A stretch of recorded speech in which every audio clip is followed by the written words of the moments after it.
What up, and welcome to another Mograph Mocast. I'm Dave. And I'm Matt, and joining us today is one of the many amazing teachers and workshop people that we've got going at Camp Mograph. He's also an amazing Mograph designer, Mr. Casey Hupke. Hello.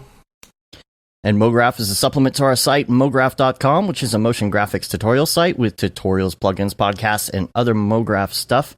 And on the show, we talk about everything ranging from motion graphics to Cinema 4D, After Effects plugins, render engines, doing business, doing taxes, being a contractor, or working for the man. And you can email us, info@mograph.com. Let us know what you think about the show, questions, comments, concerns, and grievances. Let us know if you got questions about something super noob or advanced, something technical, something having to do with the industry itself, work-life balance, doesn't matter what it is. I have a request for everybody right now in the emails. info@mograph.com. Make sure that you send us in your favorite moment or moments from the show over the last X number of how many years you've listened to it, or months you've listened to it, or days you've listened to it. This is your first episode. Hello. Hello. Let us know what you think, because we're coming up quick on episode 200, and I have nothing planned on my notes at all for this.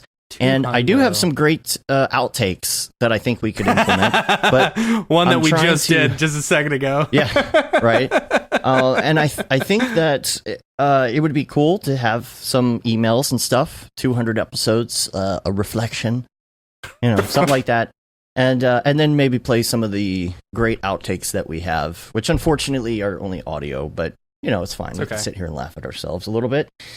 But that's my request. You got about 10 weeks to send those in. So as far as the week, first thing that I wanted to address is that EJ's Bendy Limbs rig. Bendy Limbs. Yeah. Bendy Limbs. It's really good.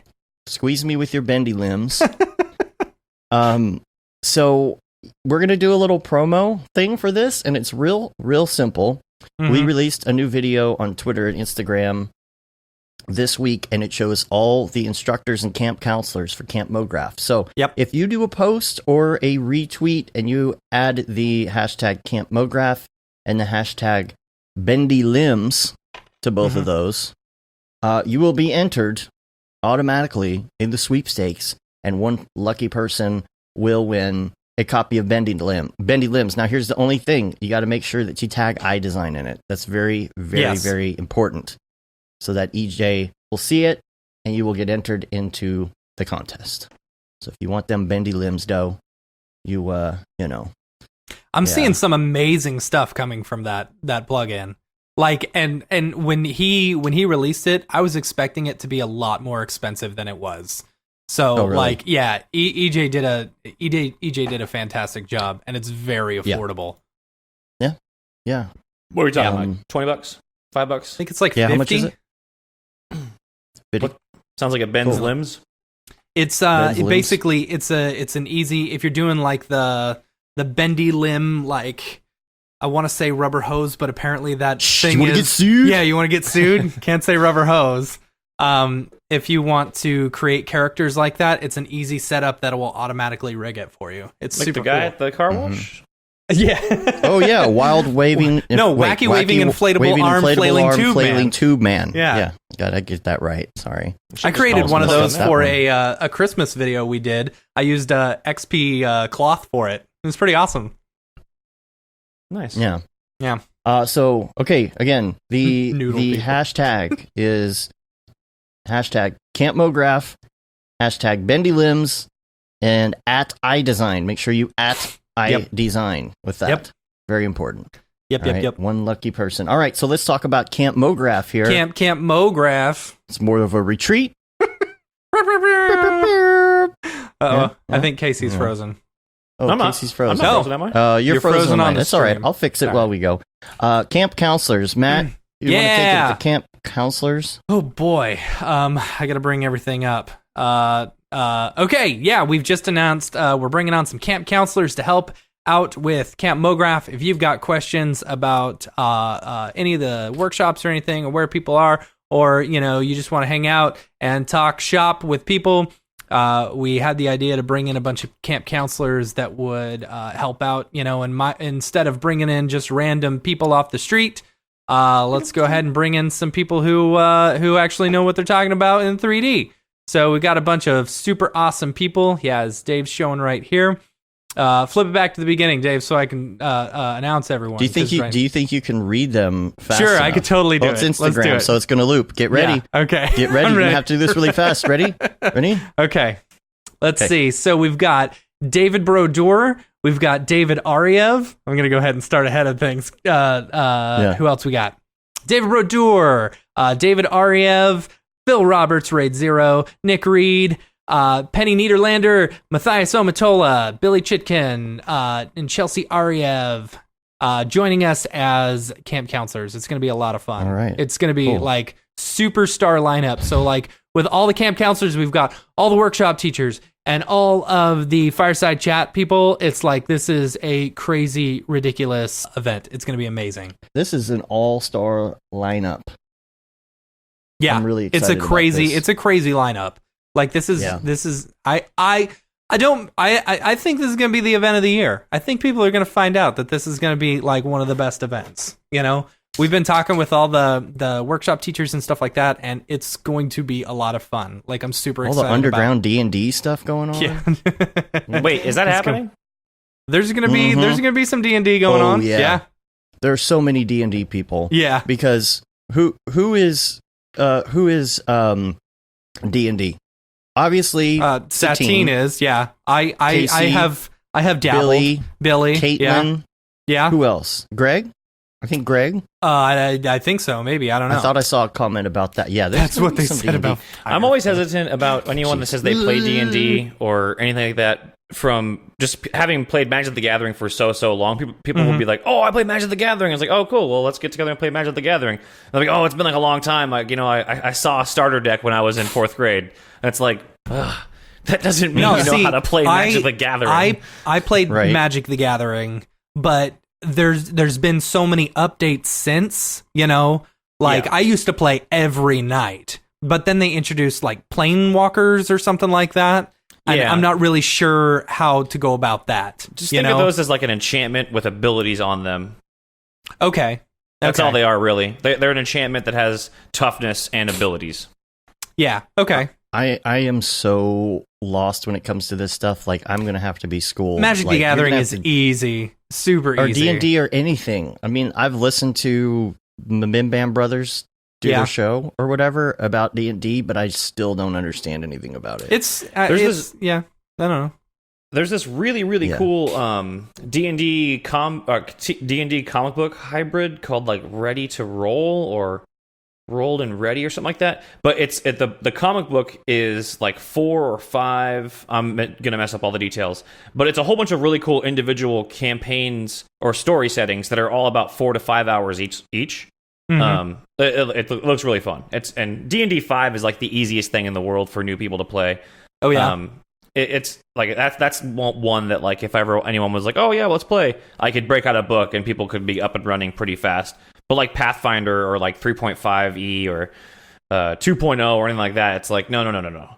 We can't get into this. It's going to take too much time just to even roll up. See, I don't think I've ever played D&D like D&D. But I've played some role-playing games. We used to play MERP, Middle Earth role-playing, which is very similar to D&D.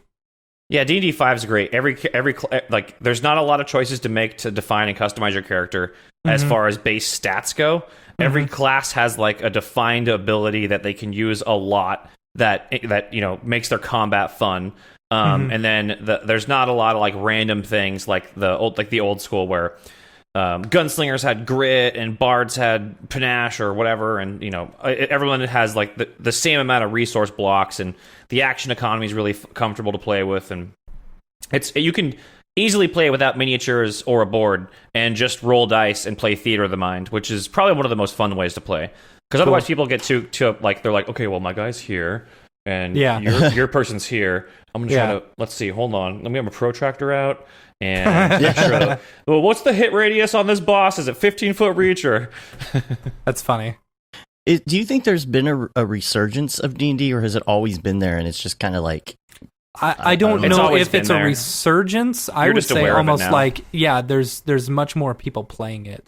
You know? Yeah, I mean it's definitely. I mean, the thing popular. is, like this is something that I've noticed also with like music as well. Like the other day, yesterday, I was in the grocery store and they were playing Ramones' "I Want to Be Sedated," and it's like that would not have even been on a playlist in a grocery store back when I was a teenager, right? But it's because the people who are making the decisions to play music in a grocery store now are the ones who grew up listening to "I Want to Be Sedated" by the Ramones. It's like, okay, that's normal now, Right. you know? So guy. like all the people who are growing up playing D&D, you know, are passing it on to their kids and playing it with other people, you know? So the pool has grown.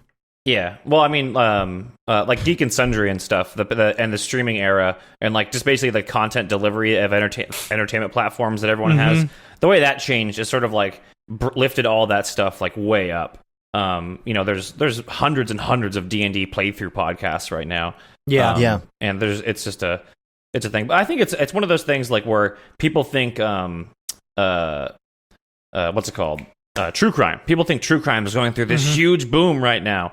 But like, you know, there's always been a lot of true crime. Like it's just right now it's kind of like on the highlight because of podcasts and like, you know, like Serial and whatnot. But I think everything's just getting more. It's one of those things where if all the information is at your fingertips, it's not like it was back in like '96 where you kind of like travel a GeoCities web portal hole and find like there's the Tempe, Arizona Magic the Gathering meetup.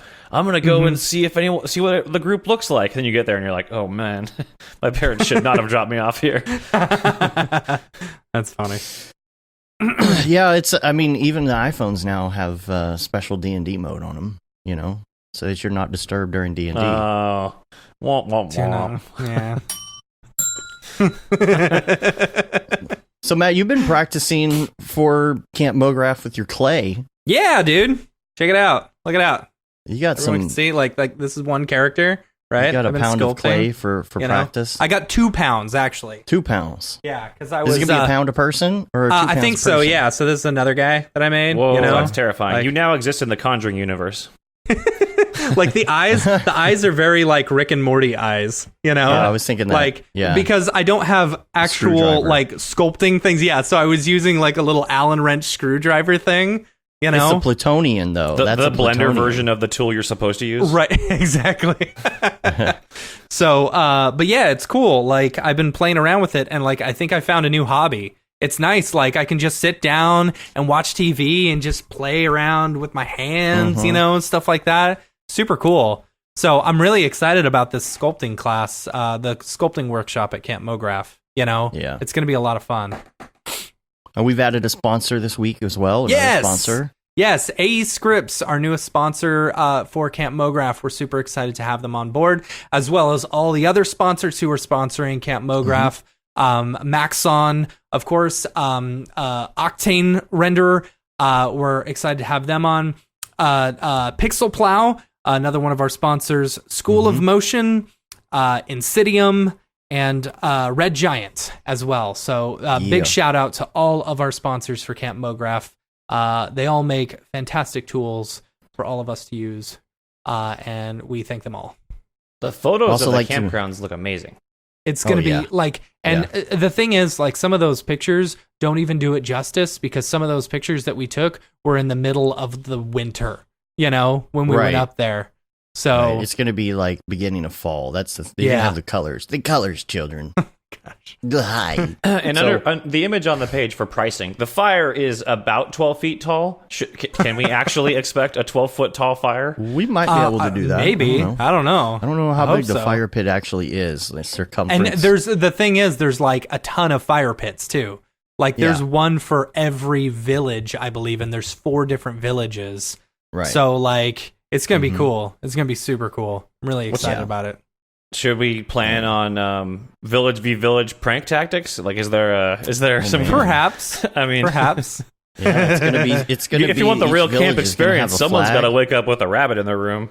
Is it gonna Well, I be was really capture the hoping flag? we could fight against the have a big end of camp like contest with the Maya camp across the pond. You know, Yeah. hmm so Yeah. Um, so the monkey legs contest is over. We had a bunch of last minute entries last night. And so I'm going to send that out for judging. I've got to pick the panel. It's going to have the schmoopies will be judges, but I'm going to put some other people in there. I want to make sure there's no favoritism involved. Going to mix it up, and I'm not going to tell them who did each what person is or anything like that. We But got just in a case lot they've of seen really something. good, a bunch of really good submissions. Yeah, Like, we got so enough thanks to to do a music everyone. video. Yeah, thanks to everyone Yeah. who submitted. It's fantastic. Yeah. So we'll hopefully announce the winner next week. It just depends on how quick I can get the judges to get back on that, but you will get that Camp Mograph ticket. Yep. Anything else for Camp Mograph as far as wrap-ups and stuff? Just make sure to get your tickets before September 6th. Tickets are on sale until September 6th. At that point, we close down tickets and we get everything. Then we start, putting it all together and get things printed and stuff like that. It's going to be great. Printing shirts and getting all the things ready. We got to get that head count. Yep. Exactly. So there's that. Slack this week. I will be opening up the Slack this week. Oh boy. First time under the Mograph name. That's fun. So we're going to do that. So if anybody is interested. Yeah, that's or fine. You know I just people got are the email interested, saying we lost like 21 members this week, so that's good. What Bring does them that back mean? on. They just went inactive. No, we didn't actually. Oh, they Yeah, just they just went inactive. Well, That's that fine. happens in the summertime. Everybody Yeah. goes on vacation. So Houdini Mark's video is up Yeah. on our site. This is his talk from DFWC4D. It was really good. A lot of Houdini and Cinema 4D stuff in there, so you can go check that out. And hopefully, and the article on the Schmoopies came out on our site as well. Yeah. Nice article on David and Chelsea and how they worked on the what's the name of the band? I always forget. A Bad Think. Yeah. Right. I always forget the name. So, oh man, I accidentally called this podcast 189. My bad. Sorry, guys. Way to go. 190. Also, Penny is going to be on next week. I believe it's next week. Penny's going to be on, and I'm trying to get Penny's DFWC4D talk done as well, so I can get that posted. And the week after that's going to be Josh Johnson, and then the week after that will be Matthias, right before Seagraph. So we'll get a preview of Seagraph on that episode. Seagraph. I can't believe it. I know, Right? It's coming. It's a coming. We're also. I know. I gotta lose some weight for Sigraph. That's been right. doing, man. That's right. You fast until an event. Basically. And then I've been doing IF, man. Yeah. I've been running so much because I have no idea how many classes there's going to be for my thing. So I'm trying to get. No, I'm like, oh man, if I'm going to have like 3 classes a day or 4 classes a day, and each of those is going to require running a mile. Yeah.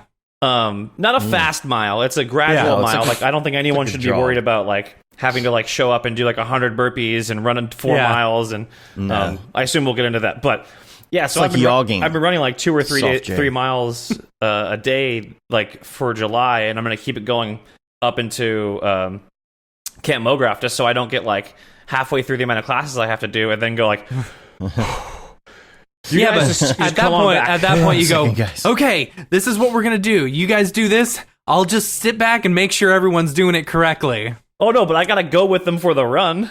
I guess. Because I've just been looking at maps and pictures of the photo, trying to like plan out what I want to do for the whole thing. Because we talked but did my run through. But I guess I'm doing a physical and mental health wellness seminar course at Camp Mograph. I am not a psychiatrist, therapist, or physical fitness instructor, and we won't be doing anything crazy. Every fitness level is going to be able to keep up with it. It'll be a good hour of just like just talking about stress and anxiety and depression, and you're going to be shaking the you'll be spookies at off. Sigraph. Yeah, I'll be at Sigraph. Cool. I'm not presenting. Good. As far as I know right now, I'm just doing Redshift demonstrations at the Redshift booth in the back of the Maxon booth. I don't know how much of this is public or how much has been announced. No. I don't think so.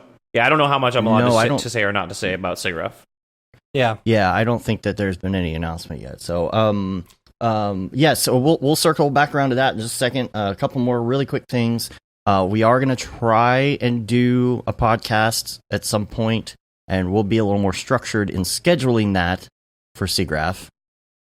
Some point in that week, because we don't have anybody scheduled for that week. Well, it might be Monday. I don't know. There's some things and events and things that may or may not be happening that we haven't. Seagraph is a lot different because it starts on a Tuesday, right? You know, and it's only 3 days, so we'll be there for a while. That's good. Yeah, we didn't get a chance to do that live show in Vegas, and I'm like I was super bummed about that because it's always so much fun. So we're gonna make sure that there's we always have just that so much scheduled. going on in Vegas. I know. This NAB was insane.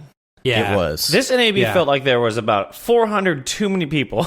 Yeah, I was like, holy! Like I would like duck out, try to get a breath, and then run into someone and be like, oh, I just wanted to be alone for a minute. Yeah. And, it was that was a fun NAB. That was definitely a fun NAB. Yeah, there was a lot of good craps. Yeah, I think next year is going to be way cool. Nodefest. That's the only thing I have left on here. Nodefest tickets. Are on sale today.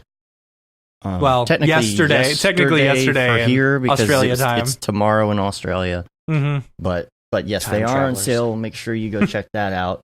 And I was going to mention, I didn't see it yet. Did anybody see Toy Story 4 yet? Oh man, it's so good. No spoilers. No spoilers. Toy Story spoilers. 4. Yes. Yeah, it's so good. Go see it.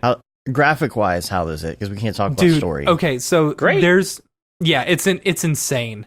Like it's so funny. Like I was reading this article about the difference between like Toy Story 1 and Toy Story 4 and the whole pipeline and everything, and they were saying, they're talking about the amount of computers that it took to render Toy Story 1, and they said nowadays if they were to re-render Toy Story 1, they could render it faster than you could watch it.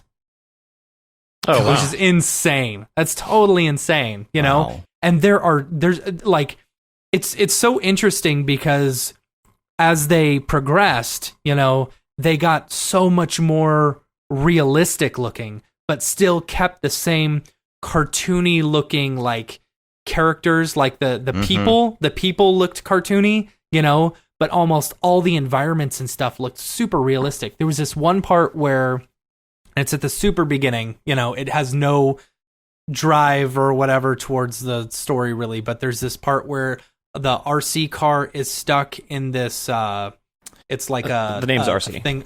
RC.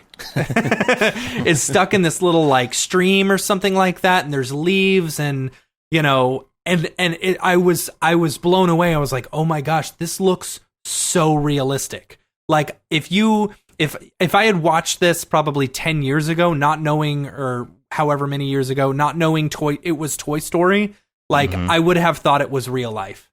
Oh, that's how the first one was very similar to that too. And I remember I had like a long time ago, like when Toy Story 2 was about to come out, I was like, oh yeah, I love the way they do photoreal, everything's all nice and photoreal.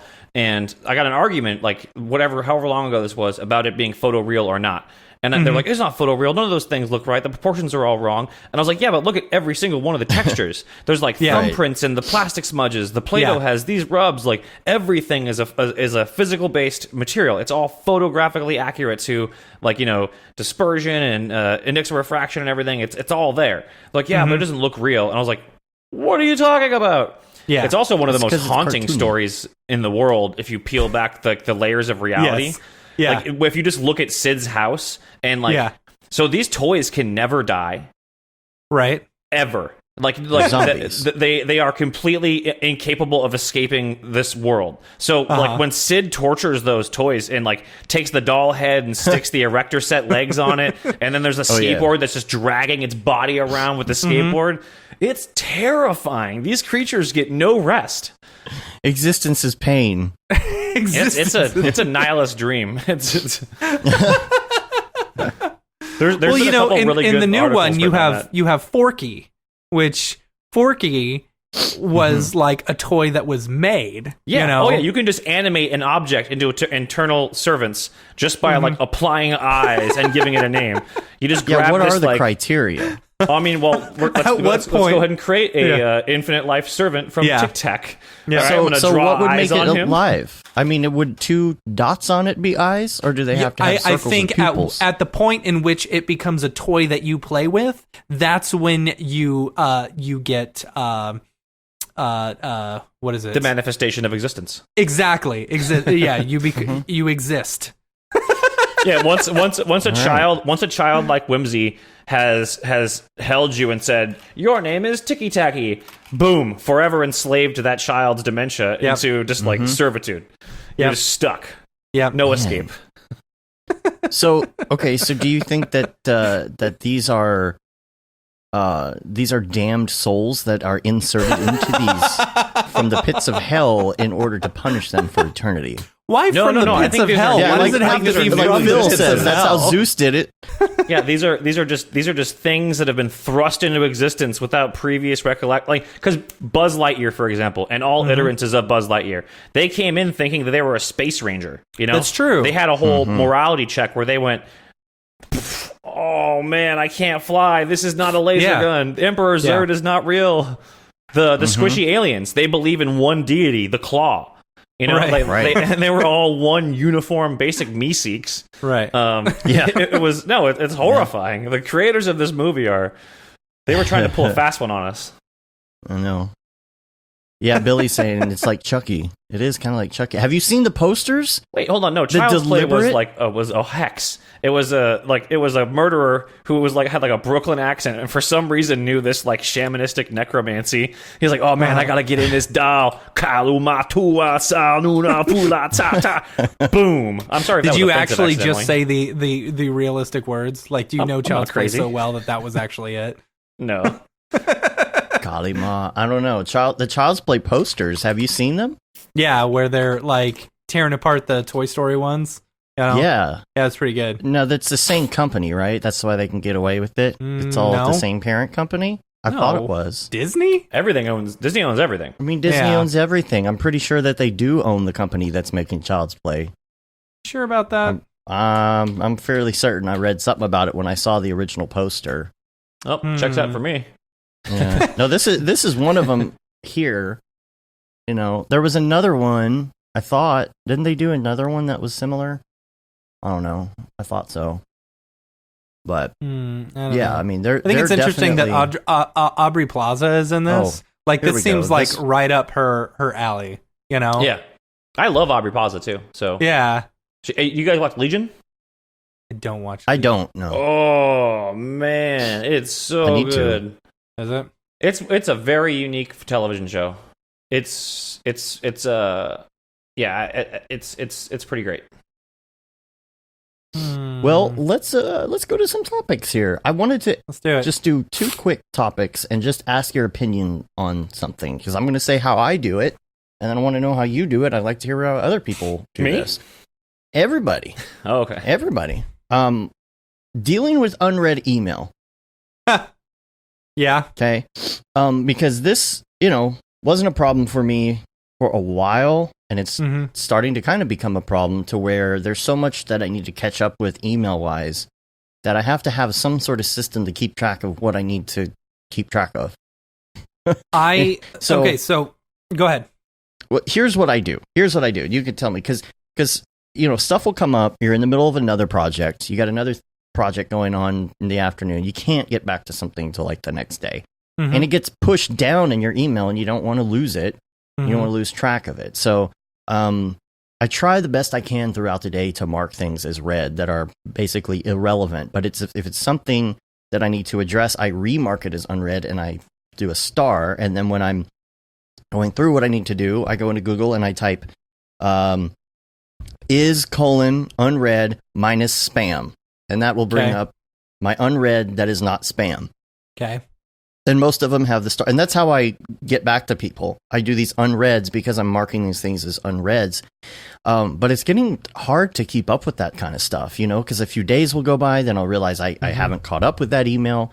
How do you take control of a situation like that? And we're talking like real emails, not like an email that comes in and it's like a newsletter or something, like things you really got to get to but that are in the email, and you don't want to like not respond. I've to the point where like if I don't respond the same day, it's not a big deal. I've kind of given. I used to be real big on that. Sometimes I just can't respond same day. Maybe I'm just not getting enough emails in the day because it's not a problem for me. Like let me ask you this: how many unread emails do you have in your account right now? Yeah, because I'm doing well overall, with it. 64. Okay, 64 unread emails as of today. Right now in mine, I have zero unread emails. Look at you, Merlin. Well, man. I have 0 unread emails in every single account that I have, Okay. Because as soon as an email comes in, I look at it. If it's like spam or whatever, it's read. It's done, Like I don't even give it a second thought. If it's something that I need to address, I almost immediately address it if I can. If I can't, I mark it as unread. Oh my gosh, Billy. Billy, 4,800. I get to that point sometimes where I have hundreds and I have never had more than like 5 unread emails at a time, and the only time that happens, is when I'm at like an event like SIGGRAPH or something like that, and I just can't get to it. I'll mark it as unread. If it's important, like I need to remember it, like a flight or something like that, I'll just flag it. I don't mark it as unread. I do both. I have email time during the day. Mm-hmm. Email time is in the beginning of the day, and then towards the end of the day, I'll check back in with emails. But yeah, I rarely ever have an unread email. I also, my inboxes are all sorted by smart mailboxes. So if it's associated with a project, it goes to a specific project bin.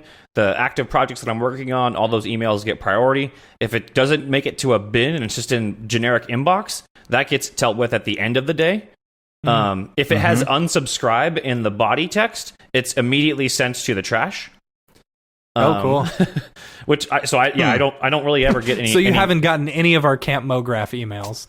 I put you guys on a pass through after I realized that there was some of those coming in, but yeah, no, because 99% of the time, I'm already aware of whatever's in the newsletter from a given thing. Just came back on. What? Or is that my speakers? I don't hear weird. I think my thing just went out for some reason. But sorry, go ahead. Weird. Oh, no worries. No. So if it doesn't make it into a general category, then that stuff can wait till the end of the day. The unsubscribe stuff, like I'm on like Slacks and Discords and Twitter and Instagram so much that you're not getting any product announcements by me. No. Yeah. Right. Yeah, that's true. Sure. There are some newsletters that I really like to keep, though. Yeah. Like what? I think the only one that I keep top 3 newsletters. Top 3. It's probably mine is the Monday newsletter that goes out for School of Motion. I like seeing it's nice because it's just a quick hit of all the different things that went on for the week. Some of those EJs, yeah. EJs. Even though what? Even though we almost always know what's going to happen, in that one. And then, Pixel Lab. I like to know what's coming out with Pixel Lab on a regular basis. I'm sure there's more. Me. I could go in and look and tell you. Yeah, but there aren't a lot, but there are some. Yeah, well, that's cool. Normally, I guess just miss them all because they've all been sent to a box called newsletter. It's funny. Yeah, RealFlow. Things like that. Is the RealFlow newsletter update just still no update? No, it's less of a newsletter and more of a just product announcement. Yeah, they've got something. They've got a sale going on, don't they? Like I think it ends today or something like that. It's like 50%. Yes, you are correct because I got their email and I heard about that this morning. Oh, that's funny. See, I wouldn't have known about that otherwise. Yeah, I think it's because they don't have much of a social presence. Yeah. I think that's it. People with more of a social presence, I don't feel like I need to follow them in that way. One of the things that I I don't. They have a social presence every time they update their C4D plugin and charge full price for the update.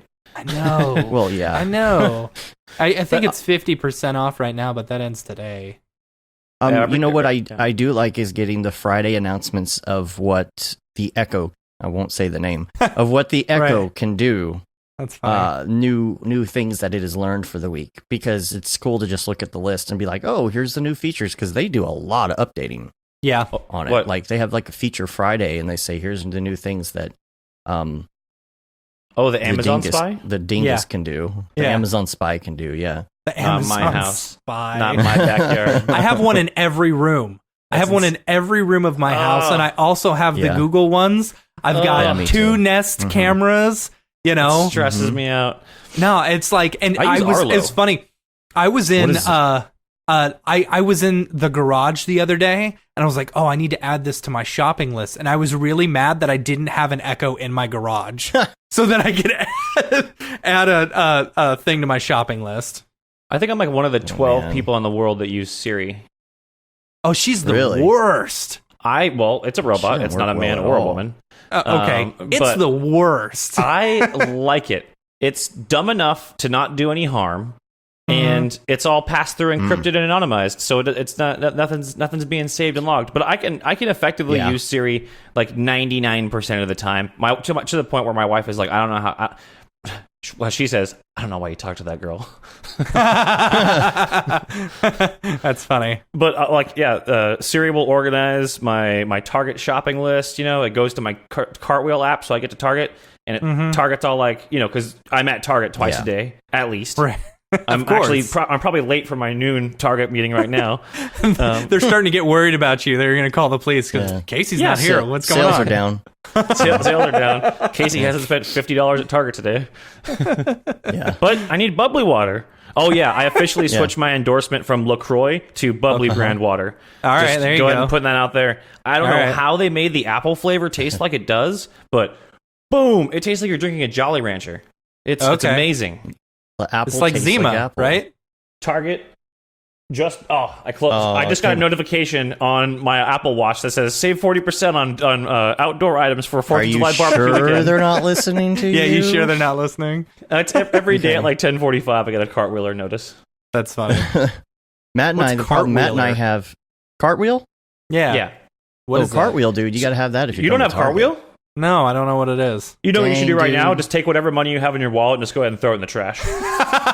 Yeah, So you scan dangerous. everything you buy at Target, and it gives you Okay. like online only promotions and cartwheel specific app only promotions. And then you also get 5% off your purchases in store Oh. and online. And- Actually, Do you and have if to you use have the it 5% linked? Target debit card, then it adds to it. I think so. and the Okay. debit card only requires you to link it to an existing debit card. You don't have to sign up for a new one. No credit checks. No new numbers to deal with. You can do it all from your 5% iPhone. And you get 5% flat all time. Cartwheel by Target. Okay. Yeah, my current running Oh, savings is it just using the Target Cartwheel app. ad? Is it just the Target? Yeah, open the Target app and then go to the scanner button, and then you're using Cartwheel, baby. Okay. Mhm. This episode brought to you by Target. Hell yeah! In the last 2 years, Cartwheel has stated that I've saved over $298 using the app. And how much would you have not spent if you didn't have the app? It That's doesn't the matter. question. That's a zero-sum question. I have to go to Target. There's no not going to Target. Okay. Jason says if you use their drive-through service, you get additional savings. Oh my gosh! What? All right, what have we become? Oh, but drive-through Okay. won't give you groceries, and sometimes I need to pick up some random stuff they for like won't? meal prep or doing dinner. Cartwheel They won't at mine. offers. They'll do like Okay. you can buy like shirts and one day just because every once in a while they'll have like 65-inch 4K HDR TV 250. I just wanted to do a drive-up 65-inch TV purchase in like a God. rental smart car and be like figure it out. When I bought my last TV, it was a 65-inch, and as I was checking out, he's like, "Do you need help putting it into your car?" And I said, "Yeah, I've got just a little Fiat that'll fit, right?" You know, just messing with the guy, and the guy like his face just dropped. You're driving like, nah, home dude, like don't this." worry, I got a big car. Oh, so one time I went to Home Depot and I went in there just to peruse. I was remodeling and I went to peruse the toilets. And then while I was in there, I realized, oh, that's pretty good. I'm going to go ahead and buy that. But I didn't think about the fact that that day I wasn't driving my truck. I was driving a Honda Civic. You can fit a toilet in a Civic. What kind of Texas We size toilet were you? Was it fit a the love seat toilet? in the Civic? It Yeah. fit in the passenger side barely of the Civic. It was the worst. The guy taking it out, like he was really upset at me for having a Civic. Who cares? That's funny. It was rough. That's really funny. Okay, so speaking of dealing with unread email, Target. No, I don't know. I don't know what happened. I have another topic real quick before we get into like I'm gonna run to the restroom real for. quick. I'm sorry. I wish you would. Here's the other thing, because I think Matt kind of understands what this is. We've been talking about this a little bit, but the Matt understands. the stacking of costs into different areas when you're developing an estimate for somebody. Okay, this is something I got into a conversation with my friend Jeremy about this the other day. He's a motion graphics guy, and so how do I start this conversation? So let's say you are estimating a huge graphics package. This mainly applies to like a bigger graphics package or something like that, right? You've got probably most likely certain elements that are bigger than others. Okay, so let's say it's a sports package and you're bidding out on like a big, huge, like open graphic thing, right? And then you're also going to do like a lower third here, a little, mini pop-up graphic here. Those little pieces that go along with the big graphics, the big chunks that you got to knock out are good ways to move your costs around. And here's what I mean. Let's say you do this graphics package for $20,000, right? And you decide, okay, well, the bulk of this is going to be the hardest part of this is going to be working on that big open and maybe a close or something as well. Well, you don't really take the time that you're going to spend on that and put that all down in your quote just for the open, because it's going to look incredibly lopsided, right? Let's say you put $15,000 toward the open graphic and then $5,000 toward all the little mini deliverables that go along with it. Well, you send that to the client and they're going to look at that and be like, man, that open's really expensive. What can we do to like knock that down? Yeah, so, God, no. I've been noticing, though, that it's been a lot easier to deal with the back and forth on, putting together budgets and quotes.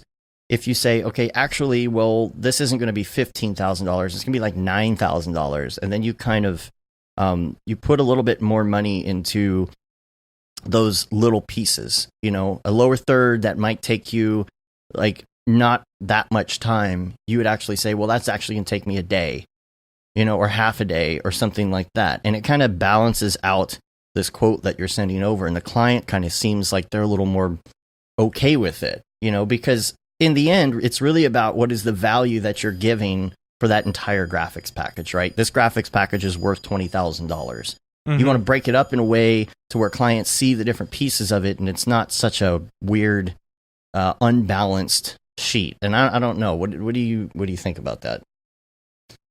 I never really do like line item breakdowns for everything. I'll do like a block, like, okay, you want a graphics package for such and such up and coming esports event. So let's say there's going to be an open, 4 lower thirds, localization in the languages that you want. There's going to be A cam, B cam, C cam, like, borders. There's going to be 4 different transitions or swipes to different locations. Break down all those individual things, and then define how much time and everything goes into all that stuff. Because from the open, in the ones that I've done, I usually end up pulling so many assets for the entire overall package from the open. Yeah. Like every single transition, wipe, screen smash, everything comes from what's built in that open. So it's unfair to say that this is 80% of the work going into it or 20%. So it's hard to explain like what it is. I usually break it down into the phases that are like our budget phases do. This is, $3,000 for initial design and exploration. Then once we go into production, we're going into this. Then we need additional funds for audio and screen recording and all that stuff. And then on set, I'll do that. But if they start asking, like, well, how much are lower thirds? And I'm like, well, I can't do the lower thirds without the design. The design is where the costs come in. So, I think that's where I usually weight the money is in the design phase, because we're coming up with the look and the feel and all that stuff. And then after that, it's all execution. That's exactly what it is. Because, we just did a graphics package last week, and it was the same thing. It's like all the time and the pieces and everything that were built for that open. It's kind of hard to explain sometimes, depending on the client. To the client, the reason that this stuff is this price, or the reason that it comes later, is because it's going to be all downhill once we get that open done, because all the elements are there, all the pieces are there, the look, the feel, the everything's there, and it's easy to grab an element and say, okay, turn that little square thingy with the, with the greebles on it into a lower third, because you've already designed it and built it. It's also integration nice. too, because sometimes they have different systems that you have to like get involved with. Like if they use like an automated system, and it's like, oh, actually, we need to send you this dongle for this piece of software that we use. It's like a game engine that our AP runs. So go ahead and format all your videos into WMVHDQ2, and that's a proprietary codec. You have to rent this box from this place to do. I've had really weird codec requests and hardware installs for those things. Sometimes it's one of those things where I'm like, if you've got that weird codec and you have this special thing, just let me give you some uncompressed or whatever format, and you run it through that box, because what's the point of me even doing that? We got someone one time who said, okay, it needs to run through this proprietary codec when it's done. I'm like, you realize that this is 4K and it's 30 minutes long, so it's ultra compressed for you, just perfect, so it will look good. And you want to run it through your special codec, which is lossless, which will take that and upscale it for no reason, and then make it 150 gig, and it will take you 3 days to download it for me. So it's faster for me to give you the and smaller you need file, this and you tomorrow. And you need it tomorrow. It's going to take longer for you to download it than to just go do it yourself. Yeah. Anyway.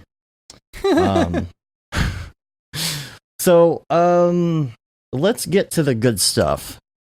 This is already gold, baby. I want to get to the good stuff. Yeah. The Casey good stuff. All right. Yeah. All right. Yeah.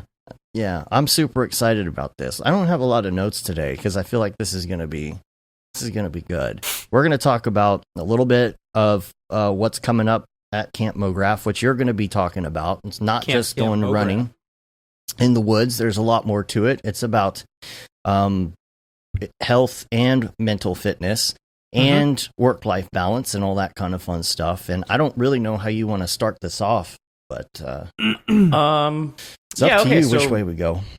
So yeah, I have been sort of like aggressively open about dealing with anxiety and panic and depression and stuff for the past like 4 or 5 years. Like every time if I'm working with people that, are going through it or suffering from it or whatever, or I think I talked about it on some podcast sometime a long time ago.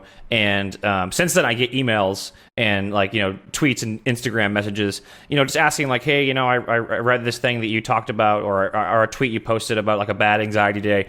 And, I've been kind of trying to figure out like how to shake off the bad feelings, and what do you do, and so I kind of have started I've been talking to people for the last like 4 or 5 years now just about it, like at like NAB and stuff. People will come up to me and ask me those questions. So it's been something that I think a lot of people have been like secretly or quietly kind of suffering through or struggling with for the longest time. And when you guys talked about Camp Mograph, you guys like, oh yeah, we're going to do workshops. They're all things that are based on, getting people back to being creative, or, focusing on different aspects. And I was like, oh, I'd really like to do something about, mental health. Like, I think that would be awesome.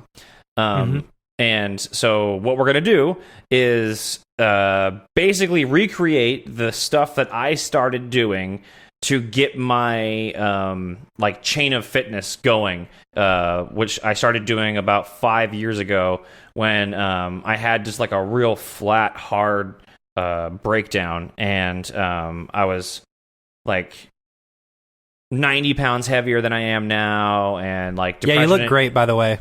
Thanks. I was depression and anxiety were brand new to me. I tried. My first gut reaction to like 3 weeks of anxiety was go to a doctor and get on medication. And that was that sent me into this really long, like 8-month long period of just bad decisions being made on my account, just bad lifestyle changes. I was not losing any weight. I was just gaining weight. and I started drinking more, which you shouldn't do when you're on antidepressants. And then at some point along this horrible Paxil journey, I read that if you drink while you're on it, like you're not necessarily going to develop alcoholism, but you'll start developing like cravings for it, because it becomes like a medicinal replacement for the serotonin that the SSRI, the inhibitor, is kind of blocking. So So yeah, jumbling in self-medication, traveling too much for work, working too much. My brain just trying to deal with like this thing that was just right here in front of my head at all times, stopping me from having access to like a large portion of my creative like resources, which were which were those dark times, which were the sadness and depression and anxiety, those things. Like when I was younger and stuff, I would dip into those to make things, make weird like one of the first like commercial art pieces that I did was this thing for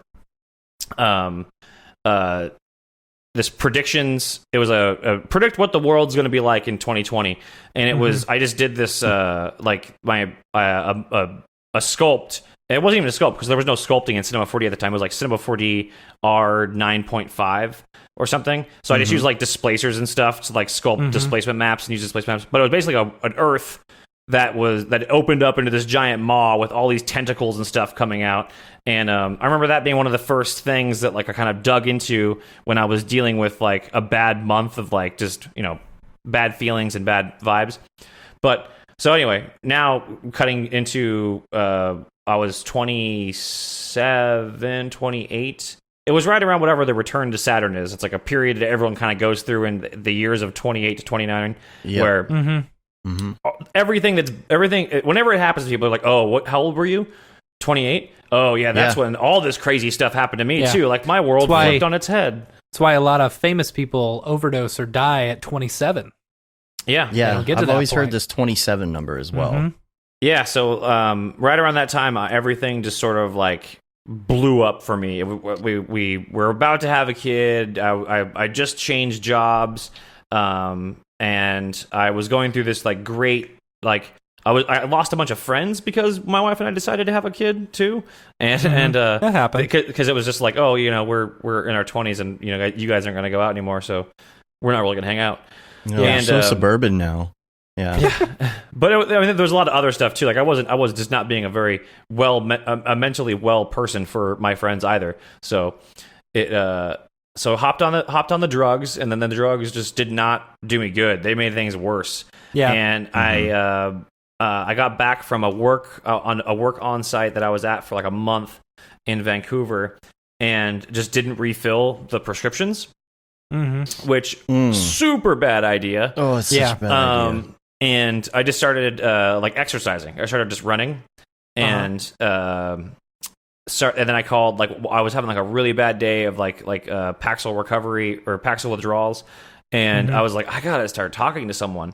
So I called a therapist and got an appointment for like that week. Went in and just started talking just about what I was going through. The doctors were already like, here's the pills, have them, enjoy. They will make you all the goods.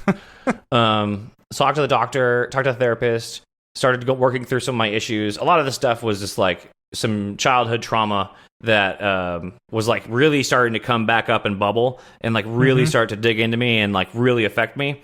And I just didn't know how to think about it. I didn't want to think about it anymore, but like my brain would only let me think about it. So, and I felt like horrible. Like I felt just disgusting. The worst place I've ever been in my life. My friend got me to start going to this CrossFit gym with him. And I was like, this is going to be horrible. I'm not going to want to do this. But, I don't recommend CrossFit for everyone. I don't think it's something that everyone should like jump into. It's really cool. It's culty for sure. But the thing that it got me to do was get up and set out to complete something very difficult first thing in the morning. So that way the rest of the day I'd already accomplished something really good for myself. Yeah. I'd given myself the allowance and the approval to do something selfish and do something that was good for me, and take 45 minutes to an hour to really just to focus on like making sure that I was like capable of like handling the day. And then at the CrossFit gym, it was a little bit better too, because you're with a group of people and you get to like kind of share in this like empathic like, woo, that was crazy. And then you just once you do that, I started like noticing I wasn't doing the thing where, oh, I got to start this project right now. Like, what am I going to do? Like, I don't know where to start. I don't even want to open Cinema. I don't want to open Houdini. I don't want to open After Effects. Like, I don't even know what to do here. It's like you've got those endorphins going already. You're ready to go. Yeah, you just get home and you just launch every application. And you're just like, well, I'll start tinkering with this. I'll start tinkering with that. I'll start tinkering with this. So at Camp Mograph, what we're going to talk about is some of the tools that I have learned. Again, I'm not a doctor, not a licensed physical therapist or anything. Nothing that we're going to be doing will require you to hurt yourself or strain yourself more than you would if you were just doing a light exercise around your house. This is really about kind of what I hope it will do is people that come to this class, I want you all to like figure out a buddy system type thing between the group. And maybe if you take that course or you come to that class with that group, maybe you all can group together after Camp Mograph in like a text chain of your own to encourage each other to like get out of bed. Yeah, accountability group. Yeah, accountability buddy. Don't. I'm not saying like start posting gym selfies and like and drop like a 10-month progress photo or anything like that. But like I think having a core group of people or like a support group of people that are going through a similar thing is one of the strongest things. It's better than anything that you can do. Is just being able to like just like shout out like on the motion design the other Slack there was a mental health room, a private mental health room that we all got going, which I think was really helpful for a couple users. It's a fun private place for people to share sort of just like the emotional rants rather than just like rant. Daphne's for lunch, gotta work late. It's like rant. I literally feel like I'm in a black hole right now and there's no escape. Yeah. Right. Which I don't mean to laugh about that. That's my self-defense mechanism of like, oh, there's because I have that, like, there's that dark void that's always right here, like going like, I'm going to eat you today unless you do something active. And it's almost like that the subtle art of not giving an F. The thing that he talks about in there again is the action before motivation rather than waiting for the motivation to take the action. So it's almost like taking action, even if it isn't in like sitting in front of the computer and starting something to get yourself going for the day, and that almost helps you with your motivation. It's also starting the project, opening the file. That's like 60% of the work. Yeah. Once you go in or whatever tool you're in, After Effects, and you drop your adjustment layer over your footage, or Cinema, and you drop your XP system, or you drop your cloner object, you're going. Yeah, you're off to the races. That's the hardest thing to do, is just to get started working. It's funny. Some nights I'll freak out about how much work is due the next morning or the next afternoon.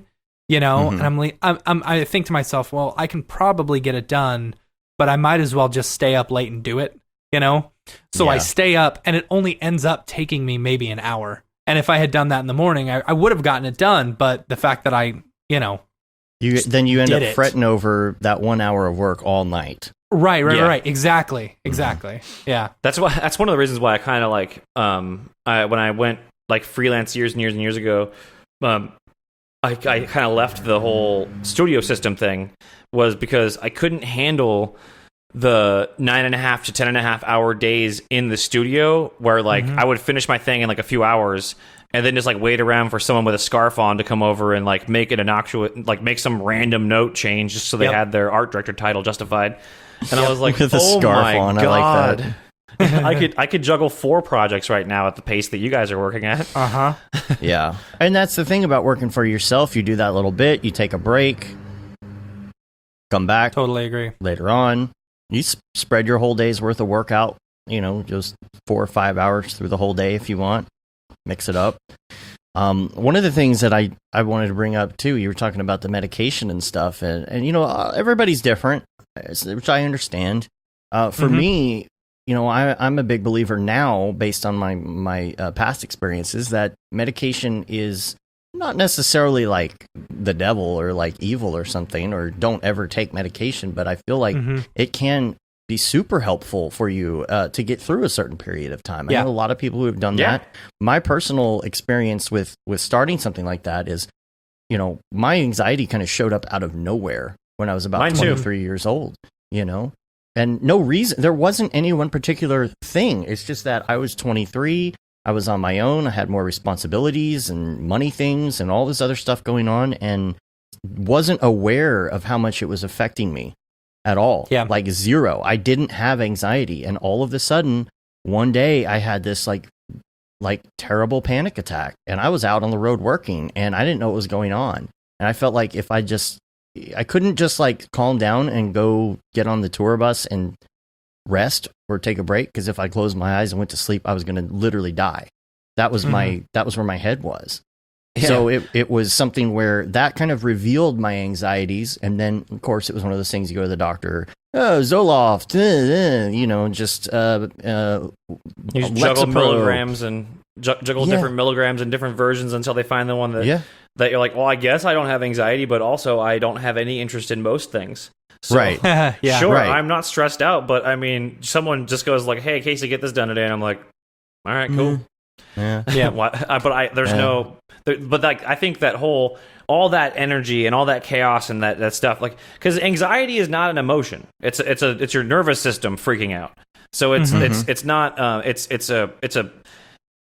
a primal thing that was used to get the ooze that we used to be out of the ocean and to do other things. It was used to make that orangutan want the food the other tribe had. It was the thing. It served a huge purpose. Without anxiety, without that, this thing called anxiety, humans couldn't exist. We don't need it anymore, though. We need to evolutionists, depending on your school of thought for science and how we've evolved or changed or where we came from. Anxiety serves a purpose in the animal kingdom. It doesn't necessarily serve a purpose in just modern existence. It's and there's that adrenaline that goes along with it too, and I've heard a lot of studies about that, as far as like we weren't meant to have that stress hormone hitting us as often as it does. It's a primal thing, and so what happens is you just got this constant weird adrenaline thing going on in your body, and there's all sorts of like studies on whether or not it has things to do with cancer and all that. I'm not a doctor. It's your screen time. You got to adjust your screen time. Turn the blue light off. Listen to less podcasts. There's always. My personal experience with it, and I went through. I've been down and up and down, man, since middle school. Depression. Then I get over it, and then back down. It happens a lot to me. I only ever really went on some anxiety medication or depression medicine once. I had heard it all the time from my friends growing up. I had the most toxic group of friends growing up. They were like, they didn't accept, I don't know, that I had anger issues or whatever, or I was depressed or whatever. And they're like, you need to get on medicine. You need to get on medicine. I heard that all the time from people. Or they're like, just get over it, man. Yeah. You need to go see a doctor. You need to get on some medicine. That's what I heard all the time. Yeah. So the one time I went to, the doctor, and he prescribed me some stuff, and it made me not want to kill myself, but it made me way more depressed. Yeah. Yeah. And I had that too once. There was just a fog. It was a constant fog, and I was like, okay, well, I'm going to stop doing this. The depression came back, blah, blah, blah. I learned to deal with it. But one of the biggest things that I did for myself, I went through some crazy crap around when I was like 25 or so. Ended up losing all my friends, moving to another town. I got divorced and lost my job 2 days later. So I moved in with the only friends I had left up in Portland, and I was super depressed. I mean, you can imagine going through all that. It's like super depressing. Anyone who's ever been divorced knows what that's like, And I went to a doctor, and I was like, look, I'm super depressed. So they prescribed me Xanax, and Xanax is the bomb. You'll totally, and when you're drinking as well, it's like, okay, cool. Yeah, we're good. It's the bomb as far as like, you really shouldn't mix those two. You shouldn't know at all. Not at all. Right. Not at all. Yeah. Disclaimer, that's how you fall asleep and don't breathe. Yeah. So the biggest thing, and I'm pretty good. The one thing about myself that I like is that if I can see myself going down a bad path, I will try and immediately change it. Like I got to the point where I was using I was taking like 6 or 7 Xanax a day, and I was like, okay, that's too much. I gotta stop. Is that 6 or 7 4 bars?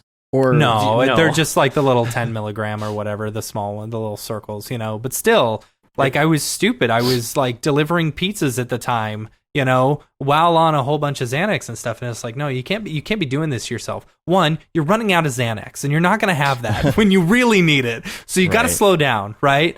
But really the biggest thing that I did for myself was I went and talked to a therapist like that. And to go and talk to someone like a professional who's able to listen to you and for you to say, listen, I've heard my whole life, you need to be on medication. You need to be on medication. You need to go see a doctor. Here I am talking to you. Please just tell me for once that I'm not crazy, that these feelings are real, that it's okay to feel these things, that everyone else feels these things as well. And to be able to hear that from someone else, it's completely uplifting, and it completely changed my life. It's like I define my life from the point in which there are 2 points in my life up until I went to a therapist and just talked about stuff to the point after in which I stopped seeing the therapist. And there's a negative connotation that goes with it, and I don't know why. Like, you're seeing a therapist. Like, it's just, not everybody. You must be crazy. Right. Oh, man, yeah. There was, I started going, so I started the time span for me was I had just started getting on drug therapy just before my first NAB presentation that I ever gave, which was in 2012 or something like that. I can imagine that's a very stressful time. And because it was like I was going out to do that, I was getting put into this new category of person in the Mograph community, because it's a pretty big deal to go present at SIGGRAPH or NAB. So I was like, oh man, I hope I don't screw this up. I hope I don't misrepresent stuff, and I was on, I was only like 4.5 months into Paxil, and then so I took Paxil, and then I couldn't sleep, and then they put me on Trazodone so I could sleep. My days and nights were basically modulated by Paxil and Trazodone. So I'd go, and then when you're in Vegas with a bunch of people that you've never met before, talking about Mograph, having a good time, like my emotions were off, so off kilter. Yeah, and I remember the 4 hours before my presentation, I was like, oh god, let's go ahead and take 2 Xanax today, and then I had to do it, and I remember just going and this has happened every single presentation since. Not the Xanax part, but this part where I'm like, I get on stage and go, hey, what's up, everyone? My name's Casey Hupke, and then I don't remember a single thing after that. Yep. Right. I'm just I'm either doing Q&A or I'm in the back at the demo booth, but I can't remember anything that happens during that 50 minutes of presentation. You get into a vibe. My body just my brain just takes it all away and goes all right, you're going to go ahead and just completely lock yourself away on this one because your stress levels are at all-time high right now. Yeah. But then totally after all that, because I had all those moments, those things would still happen where the Paxil and stuff wouldn't work, where I would still through all that with that split pea soup fog on my brain. And the sleep that's basically turned on by as soon as the pill kicks in, having everything regulate like that for a year, and I was still having anxiety. I was like, there has to be something else to this. Then therapy, and therapy was really, like you said, that was the post therapy brain is a lot healthier than because you're embarrassed by what's causing it. You don't want to think about the thing that is causing it. Yeah. And also you worry that you might just be like, oh, you're a sociopath, actually. Right. Yeah. Or you just can't get your mind past that one thing. For me, when I was going through a divorce, I lost all my friends. They all stayed on her side. Ones who had been growing up my whole life, and it's well, that's crappy, like, and I couldn't get my mind past that one initial thing, and it was like one thing that the doctor told me, that the therapist told me. They said, I kept saying, well, what can I do to convince them that that they should take me back, or what can I do? What's the one thing I can do in order to change this all? And the doctor basically told me there's nothing that you can do or say in order to change anyone else's mind. They have to make their mind up on their own, as there's nothing that you can do about it. Yeah. And it's like, once I heard that, I was like, okay, that's good. Let's move on from here, So let's get all those thoughts out of my mind, blah, blah, blah. Let's move on. So, but anyway. You also get, I would also get I still do. You get stuck on, like, this, I'm trying to make sure I phrase it, like, coherently. Okay, so, like, you're a sum of all your parts, right? Like, everything you've done is who you are today, right? Like, that's at the most of it. And, like, I would get so stuck in, like, these random flashbacks of just, like, bad decisions, or, like, something that I said, or something that I may have said, or did I act the correct way, or, like, if I would be in traffic, I would just start being like, oh my God, that's why everyone hates me. That's because, and then I just, like, start itemizing a list, intellectualizing all of the reasons everyone hates me. And then by the time I get to where I'm going, no wonder I'm having a panic attack. All I did was focus on, like, 15 collected minutes over the course of my million hours of existence. My therapist told me this one day that's not my therapist. Credit due to wife. She was like, when you have a bad day, the majority of the time that 24 hours is remembered as a bad day is a minute of something that happened. Yeah. 1 minute or 2 minutes. I think I actually said that. I heard that online or something. I think I mentioned that last week. Yeah. Are you having a bad day, or were you having a bad 10 minutes that you let take over your whole day? I was like, oh yeah, that's pretty much it. Yeah. And that's the same thing with, like, an anxiety attack. Like, you're like, the average anxiety attack lasts 7 minutes, but that's like if you have one in the morning, like, the whole day you're like, when's the next one going to come back? When's the next one going to come back? And you're like I don't know how bad you guys got them, but mine were to the point where, like, they would be borderline on the depression spectrum, where it's like, I can't move from bed, otherwise this will be, like, a bad day. Like, something bad is going to happen if I leave. Just constantly afraid of this nebulous, like, thing that didn't exist. And that was just the worst. Getting through that, and this is why I said this is why medication helped me, like, way back in the day, like 2003, because I did get on finally to a drug, which was Effexor, which I'll talk about that in a minute. But when I was on it, it was helping. But my main issue was identifying what the triggers were, And I know that's like the whole, probably joke of the internet now, trigger warning. But this is like realizing what causes the anxiety, because there's a cycle that happens. There's a what would you call it? It's a what's the word I'm looking for? Spiral? You spiral, but I don't know. I don't think that's the word I'm looking for. But anyway, there's something that happens where something triggers the start of the anxiety, and then knowing that you have the anxiety gives you more anxiety. That's the hard part. It's that loop where it just gets worse and worse and worse, and that's when it spirals out of control. And the medication helped with that a little. Now, medication for me, Effexor, I'll tell you, I got these things that people call with Effexor, they call them brain zaps. The only way I could ever describe it is, and it's some other medications do it too. Like, imagine you're sitting there, just standing there looking at something, and in a split fraction of a second, it feels like you did 360 degrees in a circle. All of a sudden, it's like, bam! And you're like, that was a weird feeling. And I've described it to other people before like that, and they're like, dude, that's exactly what that feeling is. The brain zaps, where you just, it's weird. It's not even dizzy. It sort of hurts, and it's the worst. That was what cold turkey off of 2 drugs. Well, that's like every 15 minutes. It was just like weird feeling, and it's like, okay, it makes you understand kind of like what the medication is doing. And somebody said online, there was a doctor one time who said, for a lot of people, it is harder to come down off of Effexor than it is crack. And so there was a Pax point will where have a I had similar to thing get like off that. of it. Yeah, a lot of them. That's why you have to like transition off of them, and Jason says his wife gets brain zaps on Lexapro.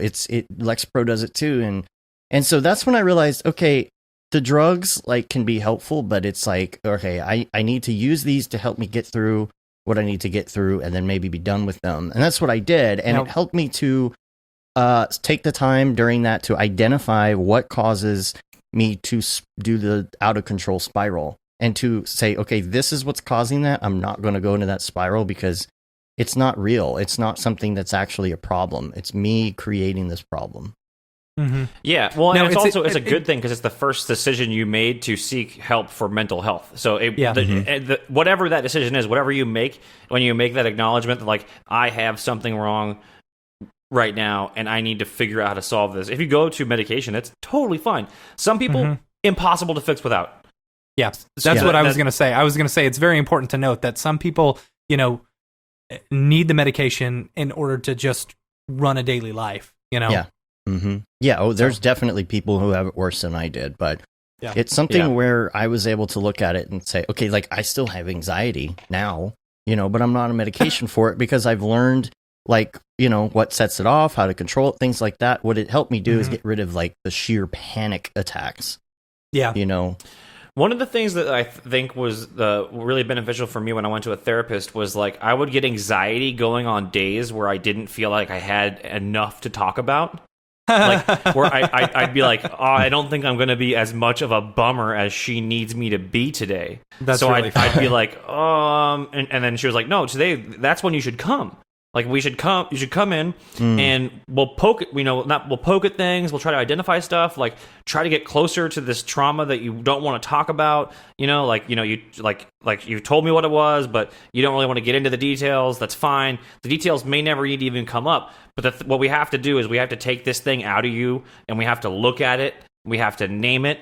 And we have to make you realize that this trauma that is really holding you back mentally is just a thing that you're holding on to that makes you feel less than, that makes you feel like, whatever. It's there. A lot of people have that thing in them that, or like a moment or an event or a trauma that it just holds them back or makes them feel insecure. Like insecurity is like one of my really big issues. Like it's I probably don't come off like it when I'm talking to people in person or whatever at events, but like I'm a super insecure person, and that's one of the hardest things. It's one of the things that has the most that gives me the most grief in my personal relationships, and it's one of the things that I have that dealing with anxiety and depression has been great and fine because I can go run a mile, work out, and feel confident in that. But like, worrying that like when I get up and give this presentation or talk about this thing, that like a whole room of people aren't going to be going like, ugh.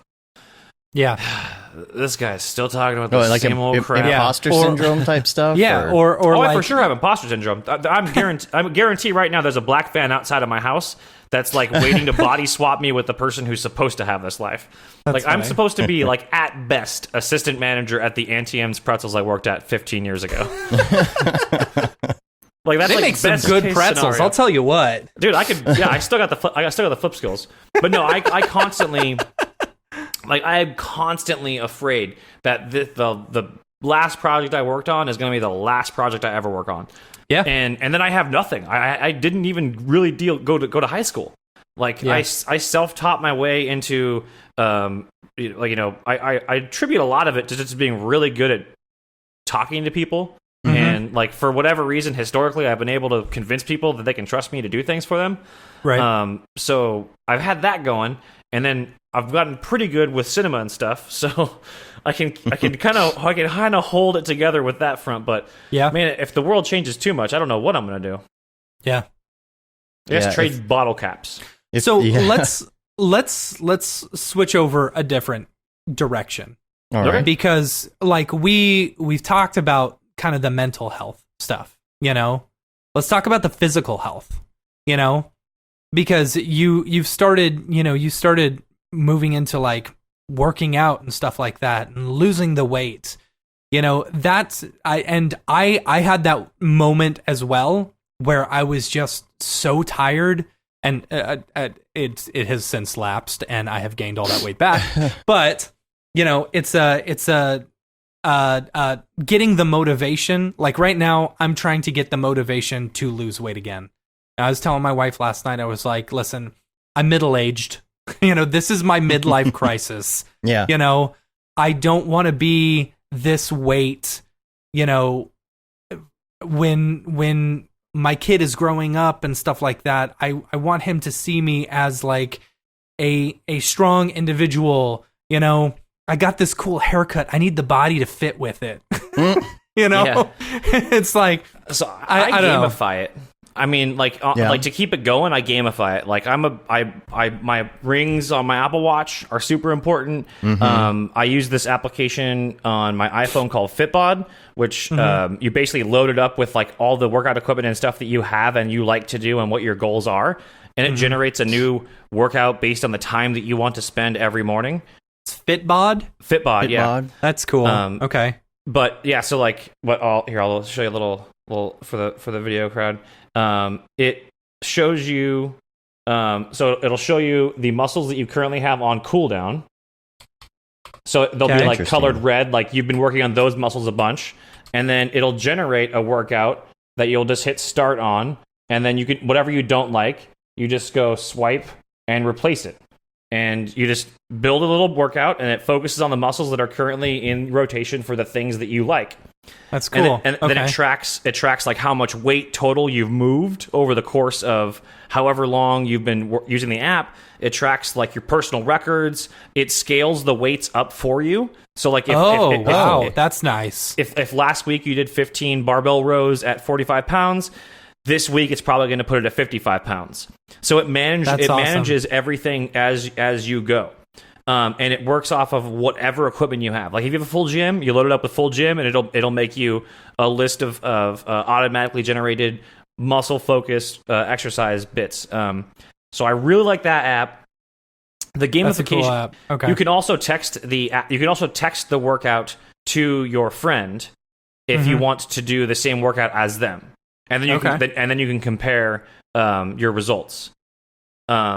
But yeah, my wife and I, we do little fitness competition things on the Apple Watch, like on the health app. You can challenge people to like, we're gonna close our rings, or we're gonna take 30,000 steps for the next 40 days, or you can do little challenges like that.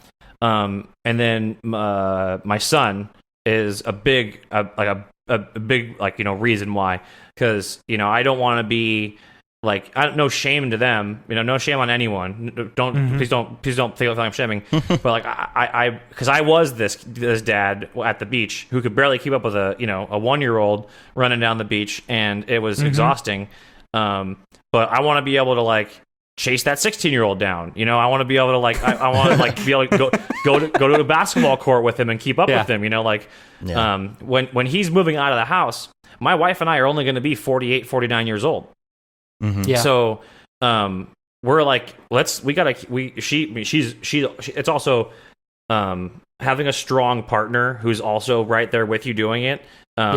She's very active in fitness herself, and she wants the best for everyone health wise. So that really helps. But she's never forced it or been like, go work out. She's just always just supportive of doing it. And I think like the way to get into it isn't to download an app or go to Target and buy a bunch of workout equipment or buy an Apple Watch or spend any money at all. Just like if you work well off of rewards, then figure out a reward system for yourself. Like say like, I want this thing, and if I'm going to set this realistic goal for myself. If I work out for 15 minutes a day, 5 days a week for the next 4 months, I'll allow myself to have that thing. Like chores, like as when you were a kid, like saving up to get the thing you wanted. But really, it's that getting that endorphin of completing something is what will you make you do it the next day. You'll get sort of addicted to that vibe. So like to get into it, what I usually do is just say like, just start with 10 minutes. Just say you're going to work out for 10 minutes today. That's it. Just whatever you do for 10 minutes, just say I'm taking specific isolated time to work out for 10 minutes.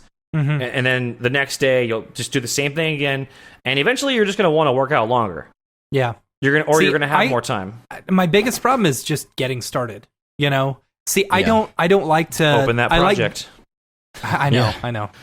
See, so I told myself, I was like, all right, so my wife's a teacher, you know, I said, and you know, my kid's 5, he's 6 now. So like, I was like, as soon as we hit summer, I'm going to go work out every morning because I won't have, I'll be used to getting up at 6:45, you know, and I'll be back at my desk by 8 and I can go work out for an hour, you know? And so the very first day of summer, boom, I went to the gym. I ran 3 miles. Well, I slowly walked 3 miles, over the course of an hour. And I felt great, but then the next day I just couldn't do it. And the next day I just couldn't do it. And so I've only done it that one day. You know, well, the gamify system you're putting it in the gym though. Like you're putting it, out the gate. You're giving yourself an excuse or a way out or a thing you have to do. All you have to do is just do air squats for 5 minutes, and then just find something that you can do sustainably for 10 minutes or even 5 minutes. Start with 5 minutes, but like make a mental note to go workout mode, like working out right now. Or, you know, like what helps me is going to sleep in workout clothes. Because then I wake up and I'm like, I'm already in workout clothes. That's a good idea. Okay. Have the shoes ready by the door. Have the bottle of water waiting for you. Yeah, just get your stuff ready the night before and you're ready to go. That's a really good idea. So you can go right there. And the thing that helped me a lot is, like you said, the gamify thing. When I did Couch to 5K, that app, I hated Couch to 5K. They needed a couch to 5K. I did the whole thing, man. And you know how I did it is I didn't take it to the gym, you know, or anything. It's literally, I can do this by opening my front door and leaving. Like that's the easiest thing to do, right? But open your front door and go walk for 5 minutes and come back. And then next day, maybe 10. But this app helped me gamify that thing. And I did it verbatim, exactly how you're supposed to do Couch to 5K. And I ran a 5K right at the end. Yeah. There's a good 100 push-ups challenge one too. That was impressive. I saw a lot of people. I couldn't stick with it because I was just like, I don't like push-ups. They did like, but that I was like also push-ups. Yeah, I like push-ups. Try the 100 push-up challenge. It's like a 30-day 100 push-up challenge where by the end of it you can do 100 push-ups straight. Okay. Yeah, and Billy's mentioning all the things that you can do for free in your house and things like that. There's also I like the system of doing push-ups and sit-ups based on what day of the month it is. Today is July 1st. Okay. Do 1 push-up and 1 sit-up today. And I know that's kind of dumb. Easy. Cake. I got that. But what happens when you get to the 30th? Yeah. But the thing is, I could do 30 push-ups or 30 sit-ups. That's true, but just do the 1 today. All right. The gym thing, based on the date. That's the other thing too. Is like, why? I'm just gonna work for 5 minutes. There's no reason to work for 5 minutes. Like that's not even a real workout. Well, it's you're giving yourself that thing in your brain that like act of completing something that's gonna be good. It's like how if you're starting a personal project or you're starting something fun, like you shouldn't tell people that you're doing it. Like you shouldn't say, I'm writing a book. Because then someone's like, you're writing a book. That's awesome. I love that you're writing a book. That's so How's cool. That book you're writing a book. How's it going? That book that you're writing? Then you're going to be like, oh man, I feel so great. I'm writing a book. I just told people I'm writing a book. I feel like I wrote a book. Right. Fuck my book. Right. Yeah. Well, there's 2 sides to that. I know what you're saying, but sometimes I feel like you make yourself accountable by saying that you're doing something. Yeah. I was told when you quit smoking, when you're deciding to quit smoking, you tell everyone that you're going to quit smoking. That you're quitting smoking so that every single person holds you accountable. It's true. Yeah. You think that's quitting smoking was one of the hardest things I ever did in my life. You think what, vegans? Is it? You think that's why vegans tell everyone they're vegan? So they don't just to keep them accountable? Same thing with CrossFit. Same thing with CrossFit, yeah. They're funny. Like, no, you've been saying you've been going to CrossFit now for like 2 years and you do not look like Channing Tatum. I didn't do CrossFit. I have a lot of friends who did that. I did something that's more of a local or Texas thing called Camp Gladiator, and I really enjoyed that. And I really enjoyed the mentality that like they're not pushing you to do anything that you can't do, but the fact that there's other people doing it makes you want to work harder. You know, but if you physically can't do something, that is not me though. That was not me. Camp Gladiator was not my thing. I got a free No, I did it. I did it for several days. And then eventually I got to the point where I'm like, I don't really want to do this because like, okay, so this sounds bad. This is going to sound bad, but when I went, there was a bunch of soccer moms there. That's because and I couldn't you're really self-employed find and you're there in the middle of the day. It was very hard to try and find a niche of people there, and it was really awkward. So like I'd end up just like hiding in the back. I'd be texting my wife. I'm like, we're supposed to be doing workouts right now, but I'm kind of hiding and hoping that she doesn't see me. I was like that for a while, and then I started like getting into it and like going to the meetups. Like we'd go afterwards and go get tacos or something on one day a week, things like that. And I finally got it. It took me a while, and I got into it, and that group thing was fun. But what I really learned, I don't do it anymore, but what I really learned from it is exercises that you can do with very little of anything. Maybe a weight or something, but we never really had that much gear that we needed, and that was helpful because now I can build these workouts on my own. Yeah, well, you know Matthias, right? Yeah. Oh yeah, that dude's built by body weight. Yeah. That's all he does. I don't know if he still does it, but like a long time ago, like a few years ago, when I did like a Portland thing with him, he was like, I was like, how'd you suddenly like ab explode? Like you went from just flat chest to like giant abs. He was like, oh, I earned my shower now.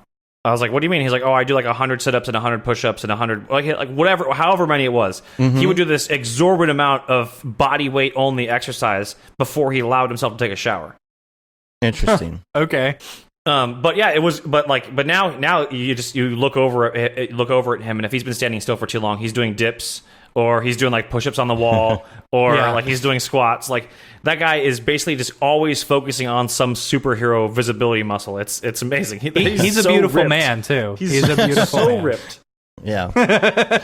It's funny. That's funny. Oh, anything else? Anything else we want to talk about before we switch gears a little bit? I need to go set work goals. out. Don't expect immediate results. Just set attainable goals, and just know that every single one that you do, every single exercise that you do, after you keep it consistent, you're gonna feel so good. Yeah, and it's gonna melt away. I feel like responsible therapists and psychiatrists would require you to prove that you've worked out for 30 days before they prescribe you things like Paxil and stuff. I like that thought. I really do. Yeah. Yeah. I think so I was working out. Another big problem I have is I want to go in the morning, but I'm super lazy, Back at my old job, I had a whole bunch of people around me who were always working out. So that was a lot of positive motivation, and a lot of them went at lunchtime. So I saw myself as, I'm going to leave for lunch anyway because I don't bring my lunch. I might as well just go to the gym for 20, 30, 40 minutes, They've got a shower, I can just re-shower, whatever, I'm good to go. And so that became easy because I could just go to the gym at lunch. Well, now, I don't, I just don't. I can't find it. Oh, sorry. And then I eventually got into a job where it's like, okay, I was going to the gym every time at lunch, but then we got crazy busy. And for like 2 months straight, we were so busy that I couldn't go at lunch. I had to work my way through lunch. And then I got off of that workout schedule, and it's like, okay, I've gained all this weight. I'm off the workout schedule, or I may not have gained the weight, but I'm off the workout schedule. And that, how do I get back into it? I don't know. You gotta, what's cool? Do you use a footrest at your house? I don't have a footrest. Oh man, so I have this footrest. It's like a Bosu ball. It's like one of those inflatable ball things. Okay. So I keep my feet up on that when I'm working or whatever, and then just I don't know if you can see that. So that room's a closet behind me, but then just over here, that door is my gym. Then I have to go. So then I have to go through the gym to get upstairs. To go upstairs, I gotta do 5 squats. Okay. All right. Or if I'm doing renders, or I'll stand on the Bosu ball and then just kind of like do balance stuff, and like I just try to like get them in when I can, Yeah, I used to do that with back when I was on V-Ray. I was like, okay, every time I hit render, I've got to do 5 squats. Yeah. It was before you had interactive preview rendering, or whatever. Right. So it's like I was constantly doing squats all day. I was burning by the end of the day. I just have my barbell rack set up with this like 75 pounds on it for just the work day, and then just walk by 5 squats. come back out. 5 squats. Do y'all have a standing desk? Matt, do you have a standing desk or not? I don't. I do. I take the standing stuff off of it though, because whenever it's in standy mode, it just like this everything shakes so much. Like just moving my mouse is like an earthquake. See, I got the full desk one, like everything. No, this is a full desk one. Yeah, it shakes. It's an Evo desk. Yeah. Weird. I want to get like a really really cool like Mad Men mahogany like desk with like a knock trapdoor on the side with a secret compartment like with a shotgun. Yeah. No, but I mean, I try and at least use it once a day. That's my thing. I'm still not much of a standing person. Like I'm just not comfortable working in C4D while I'm standing, but I try and do it like if I'm doing emails and phone calls and stuff. And it's motorized and all. I mean, I got this. Check it out. Oh boy. Yeah. So, That's I mean, funny. everything is motorized, but I try and do that to keep the blood flowing and all that. But somebody, and it must have been on a different channel because I saw it in the video chat, but I'm not seeing it on YouTube here. Somebody mentioned intermittent fasting, said they lost 12 pounds, really quick and all that. It's funny because I actually have Isn't lost that just 12 only pounds eating so between far. noon and 8? It depends. You can set a certain amount of time that you can eat. I already do that. You set a window, but the more strict with I was doing that for a better. while. I was doing I started out at a 19.5, and that's just way too much, and then started doing a 16.8. So 16 hours of not eating, 8 hours of actual eating. But my biggest problem with that is like, yeah, sure, I'd lose some weight, and then I got over the hump of being hungry all the time, because to me that's one of the hardest things is when I've been just plowing through food nonstop throughout the day, because I snack. I'm a snacker. I get that from my dad. Like we just snack all the time, and so because of that, I would gain weight. Well, going into intermittent fasting and not eating for 16 hours, it's like.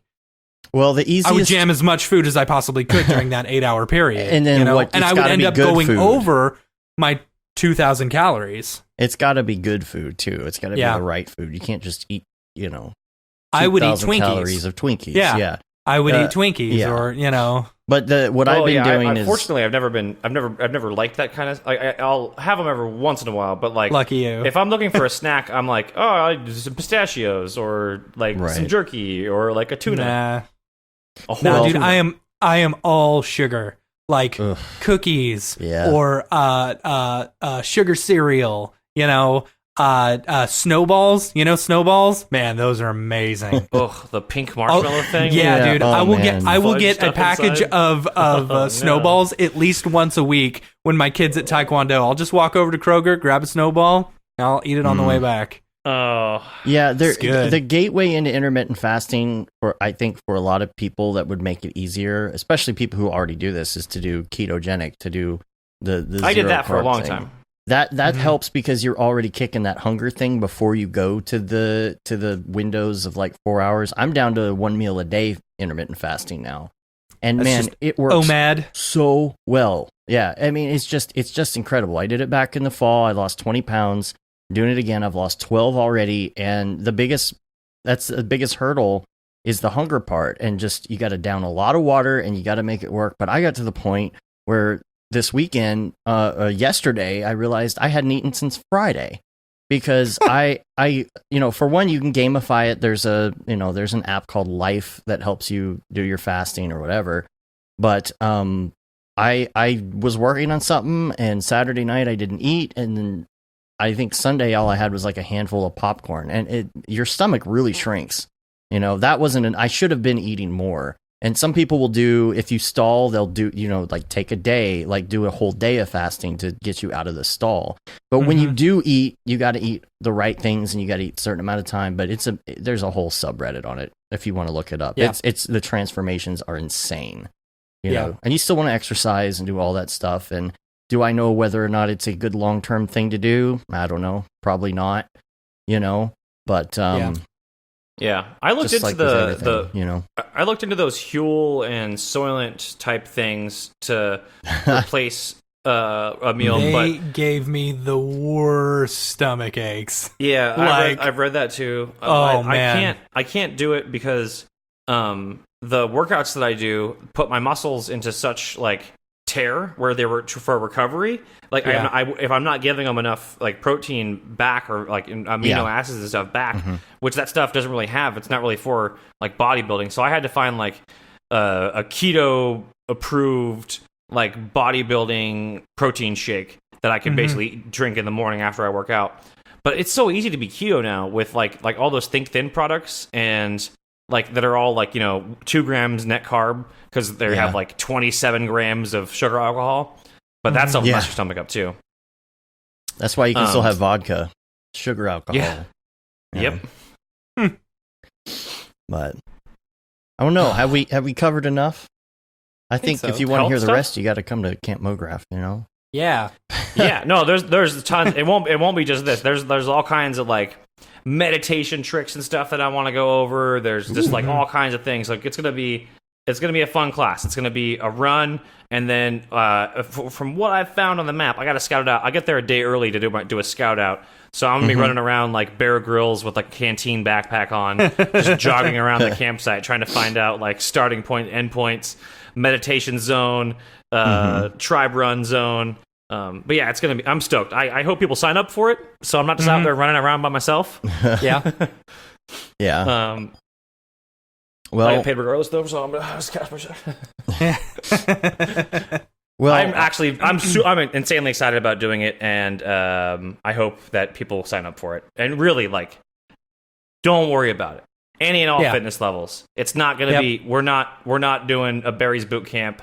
We're not doing a Murph run. We're not doing anything crazy. And with your classes, I think what we or your workshops, what we figured was we'd start those quite a bit earlier than all the other ones. Yeah. So that if you wanted to do that workout in the morning and then go take a shower and then go hit up all the rest of the workshops, you'd have plenty of time That's to do it. the best because you have that action and it'll give you motivation. There you go. Yep. Yeah. There you go. Yeah, it'll be great. Great way to get awesome. your day started. Everyone that comes to my classes will do exceptionally better in the following classes. Yep.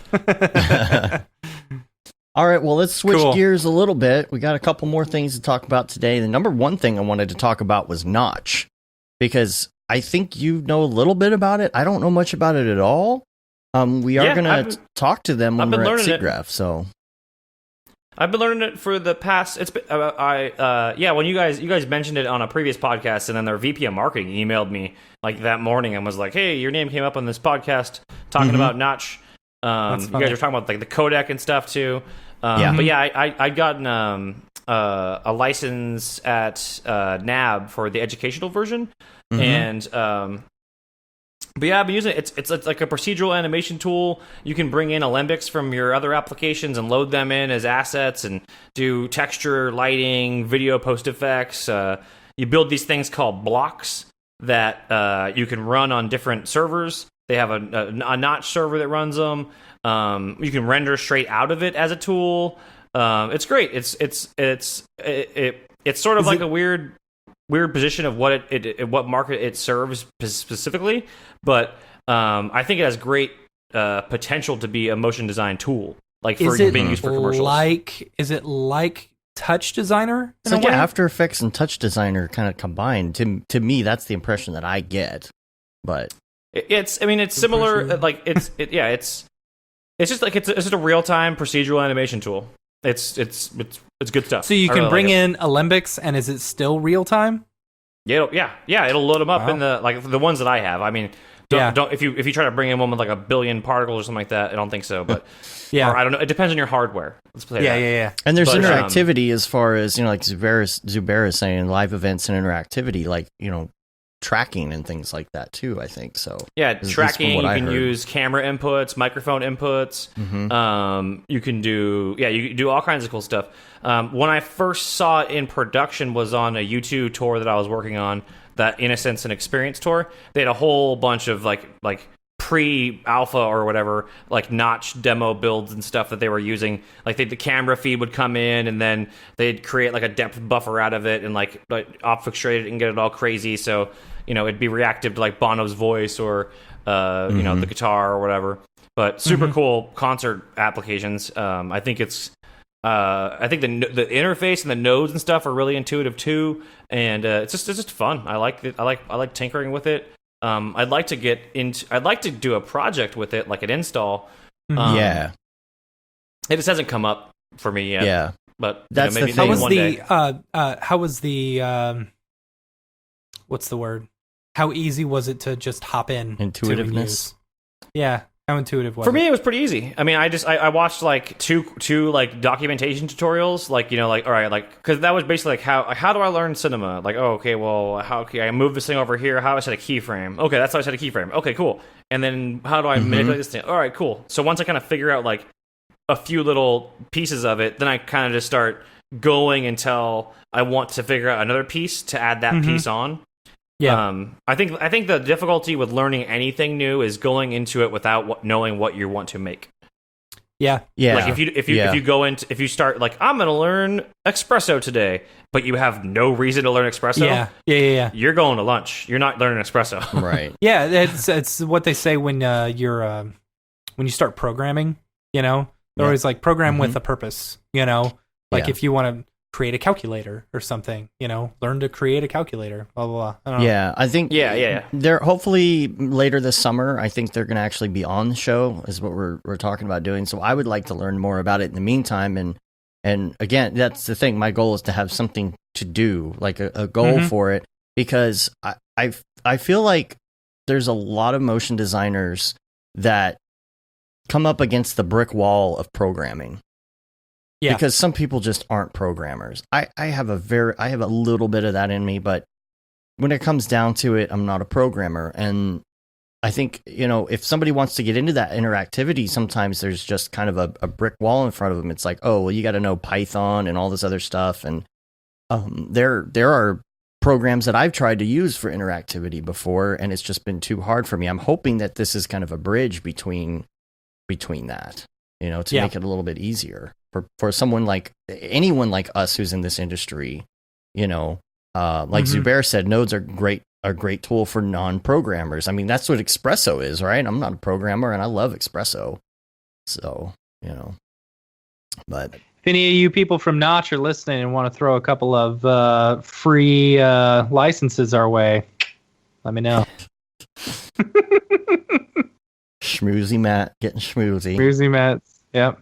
Yeah, it's a good app though. It's really responsive. It's kind of cool. It's like I was talking to someone recently. They were asking about how they're like, oh, what are the things in X Particles or Cinema that like make the user base like so like attached to them? Like why isn't everyone just joining the hashtag Houdini group? Like why isn't everyone doing that? And I was like, okay, well, check this out. I hit play on my timeline. I hit Shift C and type XP system. There's an emitter emitting particles. My timeline is still playing. I hit Shift C, type turb, drop turbulence. My particles have turbulence, and my editor is still playing. Make a group, change my display, editor is still playing. I start dropping fields in, editor's still playing. And I can move things around with my editor playing, and then I was like, and you can't do that in any other package. Like, you can't do, like in Houdini, there are very few things that you can just let the editor run while before it starts going like cooking, or it goes errors and just keeps playing fast and fast and fast, and you got to stop, reset. It's just Cinema has that ability to like interactively create and let things play out and move, and you can adjust splines and stuff. Like if you have a car moving across the spline, you can adjust the spline in real time and have the car move. And in Notch, you know, everything's real time. So it's like once you're going, you're rendering and you're adding post effects and you're manipulating objects, or you're animating particles, or implementing fields, or adding things. It's all that same sort of like digital sculpting that, you know, that we're accustomed to in the Maxon family. Yeah, I need someone to hold my hand and show me. I gotta admit, I opened it and I was like, I'm gonna close this, and not because I thought it was like too hard, but it was like I need a purpose. Like you said, no, I'm Notch. I was like, I need a purpose. And I need a tutorial. You know, I shouldn't expect that I can just jump into any program at any time, but I need to schedule time for this, you know, because I'm not going to be able to like play with something just by opening it. I got to have a little bit of info. I got to have a direction. Yeah, that's funny. I downloaded the Notch thing, and as you're talking about that, I get an email from Brent from Notch saying, "Don't know how to get started? Here, have 4.5 hours of free learning videos." Nice. Yeah. Okay. Yeah. Yeah, no, their Notch Academy or whatever that they have. There's a lot. It's from taking from interface to everything. And I one of the first ones I did was the damaged footage VHS digital glitch effect, because I knew that was going to deal with like the big things that I wanted to play with the most, which were camera manipulation or footage manipulation, and how to like separate RGB colors and like displace things using like pixel sort type technologies. And but yeah, it was one of the first ones I did, and I really liked it. It's a really fun application. I can't wait to like actually pick a project to build something with it in. Big goal this year. I just want to know enough about it to know, here's the thing with these programs. I think we bid on something last year that was going to be a touch designer thing, and it was really hard to bid on something like that without talking to somebody else and really finding out can touch designer do what we want it to do first. I feel like the more that you at least know the basics of something, even if you're not an expert of in it, you can at least be a little bit confident to say to someone, okay, here's how we're going to approach this. So if I knew enough about Notch and someone came to us, I could, with some interactive thing, I could be like, okay, we can do this in Notch. Now let's go figure it out, But knowing nothing about it would be a little different, I feel. So Notch.1. That's their address? Notch.1. Is there cool. We need to get them to sponsor Camp Mograph.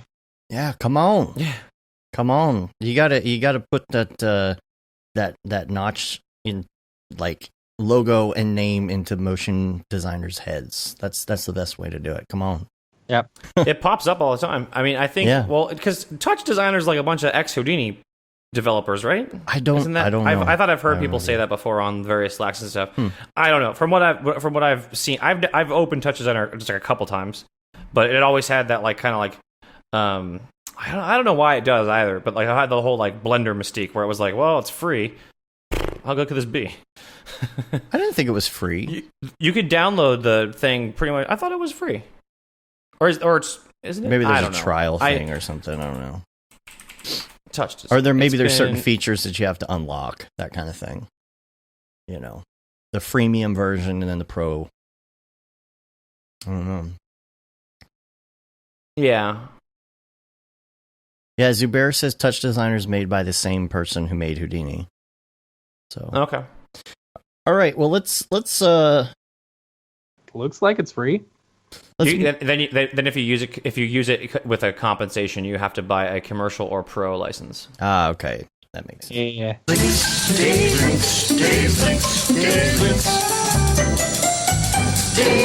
So first thing on the list that I wanted to talk about was this YouTube channel that I found that probably a bunch of you have already seen before, but I accidentally came across it somehow online.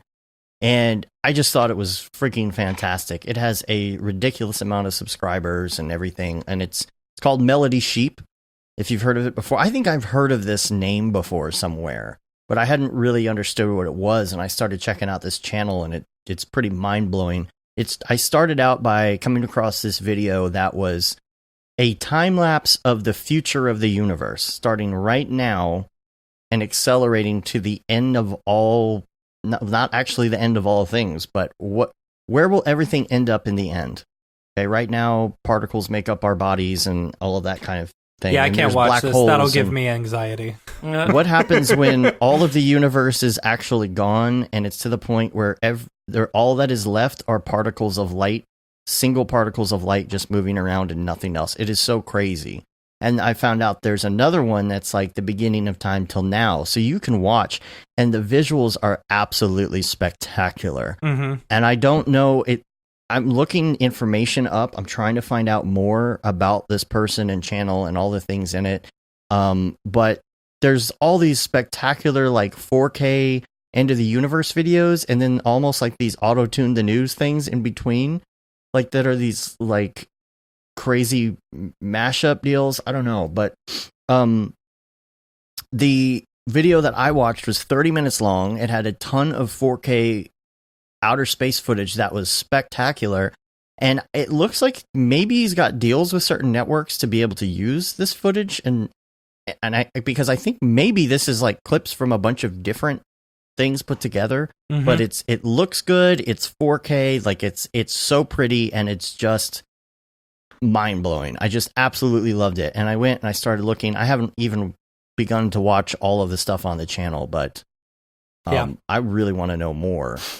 So I'll put a link to that in the show notes. I'm doing my part. Check out MelodySheep. One of the things that was something that was crazy about the whole light particle thing is I remember years ago I was talking to this person at I think it was a SIGGRAPH about aliens, and we were just going on and on about aliens and alien life form and how it'd be obscene to not think that they existed or whatever. Right. But he was like, well, the crazy thing is we can see all these galaxies and stuff that are so far away, but that's just the light that gets to our telescopes to see them.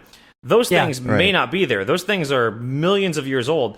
So if things are looking at us from those planets that have discovered us, they may just see a planet filled with giant lizard monsters that are killing each other. So we are going to be long dead before anything ever comes to this planet to see us, because for the foreseeable future, all they're going to see is dinosaurs, an ice age, a meteoric impact in a wasteland, and for all we know, we may just be people that were planted here post-meteor to grow. And I was like, well, then how would they see that stuff? It's like, well, they could have been flying by. And I was like, okay, well. Well, there's a whole, the fact that nothing, beyond the light that has hit us so far can be seen. So there's all these parts of the universe we haven't seen yet. There's the whole, the fact that, there could be a giant, purple nexus that's swallowing up the entire universe, but it's so far away we haven't seen it yet. We have no idea. Yep. It's okay. We only have 6 years left. Right. We. Yeah. Yeah. Kids will figure it out. I thought, That's my son's problem. That's a very boomer way of thinking of it. I can't solve all of his problems. He already gets participation trophies. Funny. I got a quick little link. Sure. It's one of my current favorite Instagrammers. Okay. It's some of his stuff. It reminds me very much of Smearballs and Syriac. It's Dom _VHS _crap. It's very funny. He'll take some pop culture videos or something like that and then edit them in a certain way. It's pretty funny. It's really good stuff. I like it. There's some not suitable for work things, so just, I'll hold off on showing it. Browse with caution. Yeah. Yeah. Cool. The only other one I have is the YouTube link to the new X Particles new features. Yeah. Bob put a new video out there. He might be on the chat right now. I thought I saw him earlier. This new video explaining all the new features. Yeah, the X Particles update looks really good. I got about halfway through, and I'm super excited about it. The spline stuff is really cool. Yeah. So what is it? I really I just got to skim the video right before the show. I haven't had to. So the one thing that I saw was the XP spline. Bob, where are you? You gotta say Bob. Yeah. XP spline generator. Okay, it's the. Hold on, I'm gonna find it. Random. Oh, I love you, Bob. Random modifications. Spline growth. XP spline growth stuff. So that looks super cool, and it doesn't it's like a deformer. You just drop it into your spline, and then you can completely redo it. It's super easy stuff. It's like a hyper advanced version of that Togo Studios, or not Togo Studios. What was that guy? TCAstudios.com. He had that thing. XP or not XP. It was called Spline Cage. Mm-hmm. It would just edge to spline procedurally all the edges of whatever object that you had. It's like a super advanced version of that plugin. Yeah, it looks really neat. Cool. I only got about halfway through. That's as far as I got on it. But what was the thing with the elephant? What was the elephant thing? It's the same XP spline generate. Oh, that was the spline thing. Yeah. Okay. I mean, he uses it in a couple of different ways. It's looks very versatile. And I think some of the water stuff that they were showing, or the liquid stuff they were showing, there's NABs in there. Yeah. What is it? Is it the crowns and stuff like the? No, it's the sheeting. Sheeting. Yes. Sheeta. Yeah. Sheeting. Yes. The Sheeta. Cool. Bob Walmsley, I'll man, post a top video 10 to marketing that. voices on the net. Totally. Yeah. Oh, we haven't heard funny. from him yet. I guess he's not on the chat anymore, but yeah. All right, well that's all I have for that. So we're gonna go ahead and go to Beeple's People. People's people, where'd you get that Grebo? People's people, what's up with that guy? What's that? Exactly. Oh, What is man. that? Everybody get out your Beeple viewer of choice. For me, that's going to be Twitter. I'm gonna go to Twitter and I'm gonna load up the Beeple himself, which is Beeple. It's just at Beeple. See what I did? I just cleared out 5 emails right there. Just in that split second. I'm now back down to 0 emails. So on your Crystal Beeple viewer of Castle. choice, go to June 24th, Year of Our Lord 2019, and it's called. The title of this piece is called "Communicate." Again, he's been on this tear. I'm just loving this stuff. So, communicate with a K, and yeah, I'll bring it up for you here. This is great. This is different. Ooh, neat. And I liked that. Yeah, that's I really liked that. that's very not Beeple-esque. Like Yeah. if you told me that was Beeple, I wouldn't believe you. Right. I really like this. Scroll up to though. the following day. You're like, oh, he's back at it. Right. I like this because of what it's implying, and I'm not trying to get all deep or whatever, but it's like the other one Basically is just telling the other robots one with what to brains. do. Right, exactly. Mm-hmm. I just see spacesuits, Yeah. and I'm This is right there with that Mograph meme. Leave me alone. No, this is cool. Yeah, I love. There was a couple like a year ago or something like that. He started doing all these like Victorian like photographs of like these different Victorian like building structures and castles and shit. And I was like, God damn it! Seems some creative outlets for the rest of us, Right? Like, Well, this one I don't think is actually. It's not part of the Beepleverse, so to speak. That are Sure, why not? artificial Beepleverse, it's but people canon.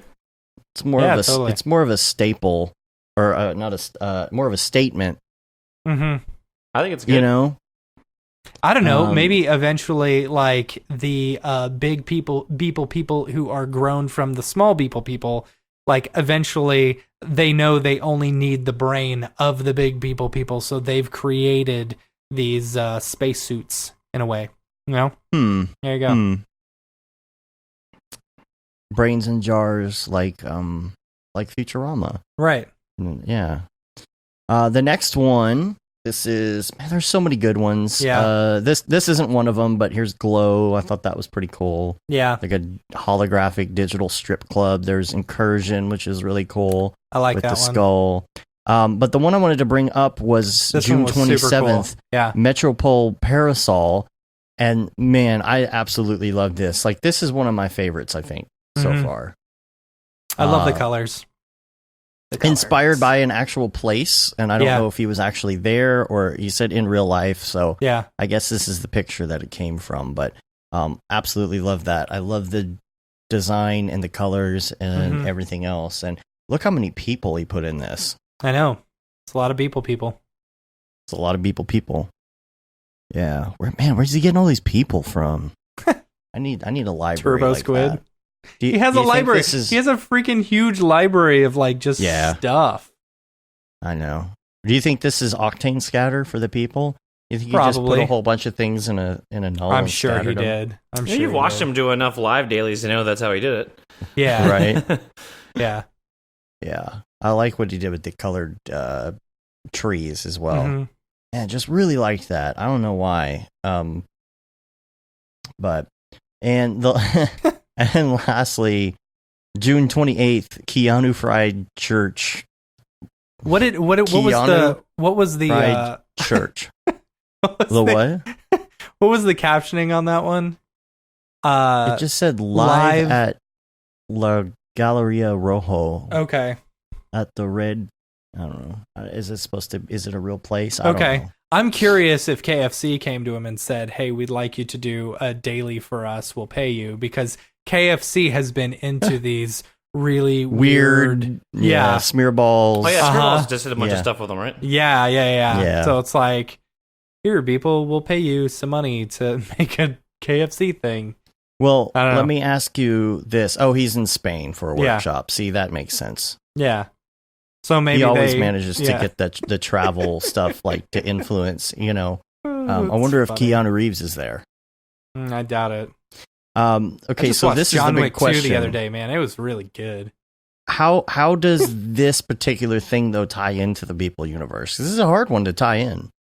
This is another. I mean, if you have to, you've got all the different like religious factions. There's so many different religious ones. Like some of them are bowing down to the giant head of, Steve Jobs. Mm-hmm. Some of them are bowing down to other things. This is just the Church of Keanu Fried Chicken. Interesting. Why is Keanu's head on fried chicken though? I don't know. Why is the flying spaghetti monster like that? Yeah. Man, I tell you, I got some great ideas for this Beeple novel. Fried. What's hotter than being hot? Fried. I don't know. I don't know how to shake it. Oh, no. Okay. Do you think that all of these churches are like from the different Beeple worlds? Maybe. Maybe there's one gigantic war, like a big religious war going on between all the different religious factions of all the different planets. The religious chicken factions. The religious chicken factions, yeah. I mean, the first one that comes to mind is Church's Fried Chicken. I mean, that would be the first one right there. Right. I mean, that's the obvious choice. But, back in the day of the fast food chicken wars, which one eventually pulled out on top? And that was Kentucky Fried Chicken. Now, at some point, there's always a mistranslation somewhere in the good text of chicken, and that it's somehow, instead of being called Kentucky Fried Chicken, got called Keanu Fried Chicken. Oh, and they thought that it was actually about chicken when they read the original Bible because they saw Cane's and they thought Cane was the chicken chain. All right. Am I doing it right? We'll workshop. We'll have to workshop this more. Yeah. Okay. Well, I think we did. Circle. Right. We did our job, which is making the most ridiculous storyline possible. Right. So there you go. I feel like we did a good job. Yep. All right. That's good. All right. Last thing on the list is going to be Mograph recommends. I hope you're ready for this. Casey, we're going to ask you your favorites. I don't know if you prepped on this or not. So no. Okay, good. Here's the list. We're going to start. I don't know where Matt went. I'm right here. I was letting the cat out. Because otherwise you were going to hear thuggun. My stupid earphones are all messed up. What does he do? What does he hit on the... Yeah, no, I've got a pull-down door, so he knows he can open the door. The worst is when you're in the shower, and then all of a sudden you hear like someone's going to attack you while you're, vulnerable in the shower. Gotta get that shower gun. All right, well, we're going to ask you your recommendations and your favorites and things like that. Start off with an easy one, which is your favorite movie right now. This doesn't have to be like of all time. It could be like right now. It can be, though. It can be either. Uh-oh. I just watched Shazam. That was good. Yeah, how'd you like it? It was good. Yeah. Let's see, favorite movie right now. Or of all time. I don't have a favorite movie of all time. Favorite film franchise is The Matrix. All of them are perfect. Okay. Cool. All right. I'll agree with you there. Even the last one? Yep. I will completely agree with you. I think there were all of them were perfect. There were so many notes. There were so many things that they were trying to get through that didn't make any sense for that era. Like I love that storyline and the argument of Keanu and the AI, like talking about like how could you possibly love, and they're just like, how do you love? How do you know you love something? And he's just like, well, I know I love something. And they're like, yeah, well, I love this daughter. We have a daughter program. We're 2 computer programs, and we had a child. So, and I thought that was a really cool thing. There's also so much cool stuff. But it's also in that not fair context of I know so much backstory about the movies and I've read so much about the history that made me love it so much more. It's like when someone says like Blues Brothers is such an amazing film because of what it did for Chicago comedy, and I'm like, no, that movie fucking sucked. Like, that movie was stupid. No one wanted that movie, and then everyone from Chicago who loves Chicago comedy and Chicago comics are like, you don't understand. It was well, anyway. But the movie I can't stop thinking about right now is John Wick 3. I saw it with best friend Brian Wade Scott. No spoilers. I don't know how you could spoil that movie. He fights. Okay. Man, you spoiled 1 and 2 for me. No dogs die, so it's safe. Oh, that's good. That's good. But John Wick 3, I can't stop thinking about it. And it's been like a couple months since I saw it, like right when it came out. And that's why we don't understand this Beeple thing, because what you don't realize is at the end of the movie, he becomes a chicken. Well, because he was... Oh, yeah, that's right. I forgot that that's a John... John Chicken is the new... Right. John Chick. Yeah. John Chick, I can't stop... John Wick 3, I can't stop thinking about. So probably my favorite current film. I just watched Us, which I think was all right. Yeah. Yeah, John Wick 3. All right. Favesies. Cool. All right. Music. It's going to be a tough one for you, I bet. Music. Oh, it's so hard to pick. I'll preface this by saying some people talk about what they like to listen to while they work as opposed to in general, which may or may not be the same thing. I kind of work in silence. That's good. Oh, really? Yeah, it kind of I'll sometimes listen to podcasts, but for the most time, I've gotten in the habit of like having to like constantly like because in my job for the last 3 years, I've been in more of like a directorial manager role where I'm constantly like liaisoning with people on my team or people on other teams in marketing and kind of handling that stuff. So I sort of just like enjoy the quiet when I have it. Otherwise, just podcasts. But I just went to a concert with my friend Alex Braddock and Brandon Parvini. They nicely invited me to this show of I love Brandon. This band Health, this electronic group, and I hadn't listened to them for a very long time, so I had a complete resurgence of that group, which was great. So I think if I've listening to anything lately, it's been like a mixture of like Health and Churches and other like sort of witch housey new wave pop type stuff.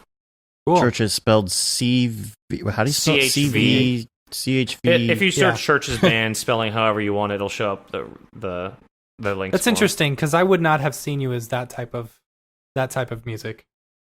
I love that kind of stuff. Oh, and Magic Sword. Magic Sword is weave that in there too because they're like when I was younger, I listened to a lot of electronic music like techno and stuff because I would just kind of get like faded or whatever.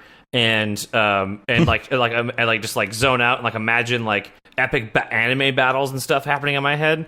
So like anything that can provide me with like an RPG soundtrack.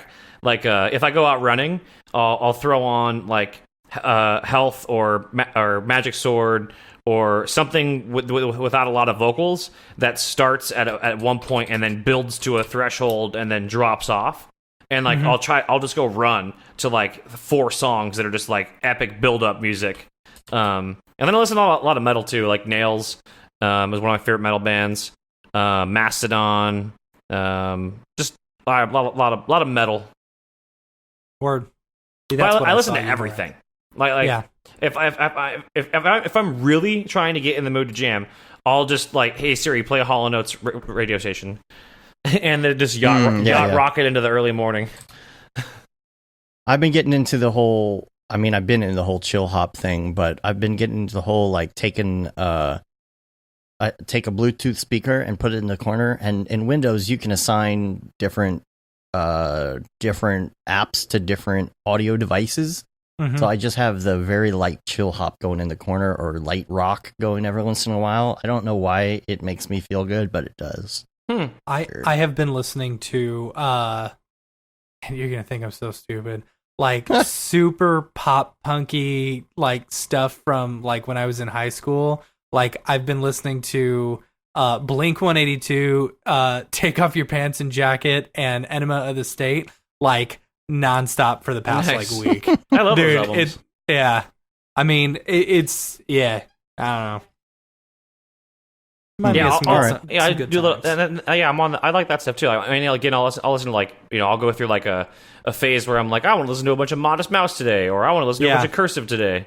But I listen to everything. Art is hard. Yeah, art is hard. Art is hard. All right. Next thing on the list is going to be TV show. Woo! I got a lot of opinions about Could TV go shows. a lot of directions. So we just finished watching. So for comedy, I love Fleabag season 1 and 2. Season 2 just came out for that. Fleabag's amazing, hilariously created and crafted show. Tons of just like cringe moments. What's it on? It's on Amazon, I believe. Okay. And then also on Fleabag. Amazon is I can't remember the name of it off the top of my head. Oh my god, it's so good. It's akin to Fleabag. Amazon Prime. That tells me nothing. It's Have we ever talked about the Mograph? I think we did. The show called Mograph that's on Amazon. Is there one? I don't quite understand why it's named Mograph, but because it's not. Oh man, really Catastrophe. Catastrophe. Catastrophe. Okay. All right. It's ran 4 seasons. It's on Amazon Prime, but it's about this guy who is in London for an event and has a one-night stand with this woman, and then they decide to like hold it out together, and it's just so good. But those are probably the 2 favorite comedies that I've watched series-wise. Legion is one of my favorite, just obscure, like abstract television shows I've ever seen. It's you have no idea what year it takes place in. At any point, you're like, oh, it's the 70s clearly, and then someone pulls out an iPad, and you're like, why is that person? Why is that person wearing bell bottoms holding an iPad? And like their technology looks super weird, so it's hard to tell. And it's also in the X-Men universe, which is awesome. It's fully different universe, basically. It's just so weird. It's so trippy. And then we just finished Santa Clarita Diet, which was really good. And then a show that I don't think gets enough credit at all, but it's probably one of my favorite shows. Or these are my 2 favorite shows of the last longest period of time: Magicians on Sci-Fi and Preacher on. I can't remember what network Preacher's on, but Preacher's the television adaptation of the comic book series, and they've done an amazing job at creating a comic book universe in a practical real world environment. Cool. Cool. All right, podcasts. You mentioned podcasts. Okay, podcasts. Favorite one is probably Harmontown. It's Dan Harmon, creator of Rick and Morty and co. He gets drunk once a week and rambles. And it's hilarious. It's sort of like a video blog of his, just like it's him and this guy Jeff, or occasionally random guests will pop on, and this other person, Spencer Crittenden, who helped create Harmon Quest and a couple other shows. So they're super super funny. It's pretty. It can be offensive at times, but it's a good show. My Favorite Murder is a true crime podcast that I love. It's these 2 women, and they have a very like comedic, comforting way of walking you through these like horrific things. So it's like you're hearing about this terrible thing, but you're hearing about it from these 2 women that are also funny in the same sense. So like they have a similar defense mechanism to awful things as I do. And they don't get hung up on a lot of the weeds like a couple other podcasts, true crime podcasts that I've tried listening to, where they're just a little too graphic about like things that happen to kids or people in some horrific situations. And I can't, when it gets too trauma like poking, I'm like, I can't. And then Doug Loves Movies is Doug Benson's movie podcast. I listen to that every week. listen to Comedy Bang Bang, which is Okay. if anyone listens to that show and then thinks about me, you could probably guess that I've listened to every single episode of that since it started. I love that show so much. How Did This Get Made? Is a movie podcast that Jason Mantzoukas, June Diane Raphael, and Paul Scheer, they break down a movie, and I'm actually going to go to a live taping of that on the 12th. Cool. And then I don't really listen to any industry podcasts. That's a shame. Man, that's a big list, though. You don't have a commute. I'm surprised you listen to that many. Are you without kidding a me? commute. I have a commute. Oh, you do have a commute. The company that I work for is headquarters in Irvine. It's 62 miles away from me. So how often do you go there? Like once or twice a week. Oh, okay. It's okay. still, well, it's that still makes 2.5 sense, then. hours in the car on both of those days. So then I'll podcast at the gym, and not the gym, but like in my room behind me. Well, there's other podcasts too. I listen to a lot of podcasts and a lot of audiobooks. Yeah. Do you listen to them at different speeds? No, one-time speed for everything. I don't like when people are like, "Oh, I listened to that thing on 2x speed." For one, if you listen to this podcast episode of this podcast on 2x speed, you're not going to understand a thing I say. Yeah. Yeah, it depends on what it is. I'll say that I did listen to audiobook of The Subtle Art of Not Giving Up in 1.75x speed. I found that is my sweet spot if I need to listen to something at that speed. I don't necessarily like it all the time, but I did that with that. I did that with the Rich Nosworthy Redshift. Because I even if I'm watching something at 1x, I tend to go back a little bit and then watch something again, like while I'm working on it. If I'm going through the instruction anyway. So I like to figure out, okay, here's this thing, and I'll pause it, and maybe go back or not. But I've found that if I'm going to do that, it's not the best. I just can't do feel video like training. I watch tutorials at 2x. Like a quick tutorial, but I gotta listen to podcasts and audiobooks at 1x. Like I don't like the way it does it, because it's not a rendered fast. Like if you took that file and you rendered it at that speed in Audition and you played it back, it would sound a lot better. But on the fly fast is basically skipping, like, I don't know. It's more of an on-off thing in your head. How do I describe this? It's like there's chunks missing from it. Oh, right, because it's cutting out missing. white space and dead space, stuff like that too, right? I think with like tutorials and training content, it's hard to find that gap between like the person who's posting their first tutorial where it's like, "Hello everyone, here's my backstory. It was late 1986 June. The doctor said it'd never been stormier. My mother was brought in a wheelchair. We weren't sure if I was going to make it out alive. Jump forward like 15 minutes. Okay, now here is what I'm going to do.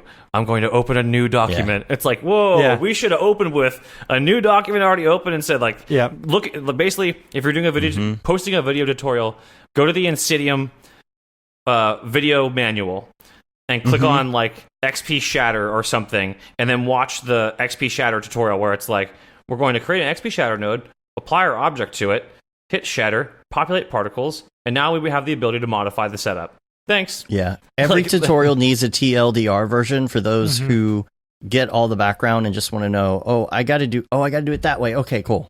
Well, every tutorial shouldn't be a tutorial on the application plus how to do that one thing. Right. Yeah. Yeah, like if you're doing an Explosia effects tutorial and you're watching an Explosia effects tutorial and then you use like a displace deformer to make the floor, we don't also need to go into in depth about what the displace deformer does. Right. That's the thing. It's hard to know who's watching it. Maybe this is the first. For sure. Yeah, when I see a video and it's like longer than 15 minutes on like how to do something, I'm like, guarantee, like if I was like talking to a TD or a soup or something and I was like, I'm trying to figure out how to use this like solver to do this thing, they wouldn't go, could you move and let me drive for an hour? Yeah. I almost feel like if every tutorial had either a subsequent thing or maybe even something at the beginning that's like the TLDR version, this is what we're going to do. You're going to do this thing, blah, blah, blah. A lot of people would be like, okay, cool, I'm done, and turn off the tutorial. Yeah. And some people would be like, oh, that's cool, but I don't know enough about the background on this, so I'm going to watch the rest of the tutorial. You know? Mhm. My favorite I don't are the know ones what that the are best just way would screen be. caps with electronic music. Where it's Oh, just like man. techno music in the yeah. screen cap. I'm like, yeah. Let's just do this. Just drop nodes and drop nodes, Yeah. then wiggle the mouse around over a parameter that you want me to change. To show Yeah. that you're Yeah. going to, Yeah. this is And what it's just I'm like- doing. Or ones that have robot voices. Oh yeah, Oh, yeah. That use in the Blender's yeah. cycles. We will be using Eevee's render engine to. It's very good. Or That was the- really good. Yeah. You know, there's always a 12-year-old kid with the worst microphone in the world that's overmodulating, Yeah. and they're teaching you Houdini, and you're like, wait a minute. I'm gonna be showing you today how to do. Mom, I said I'm doing something. Anyway, sorry.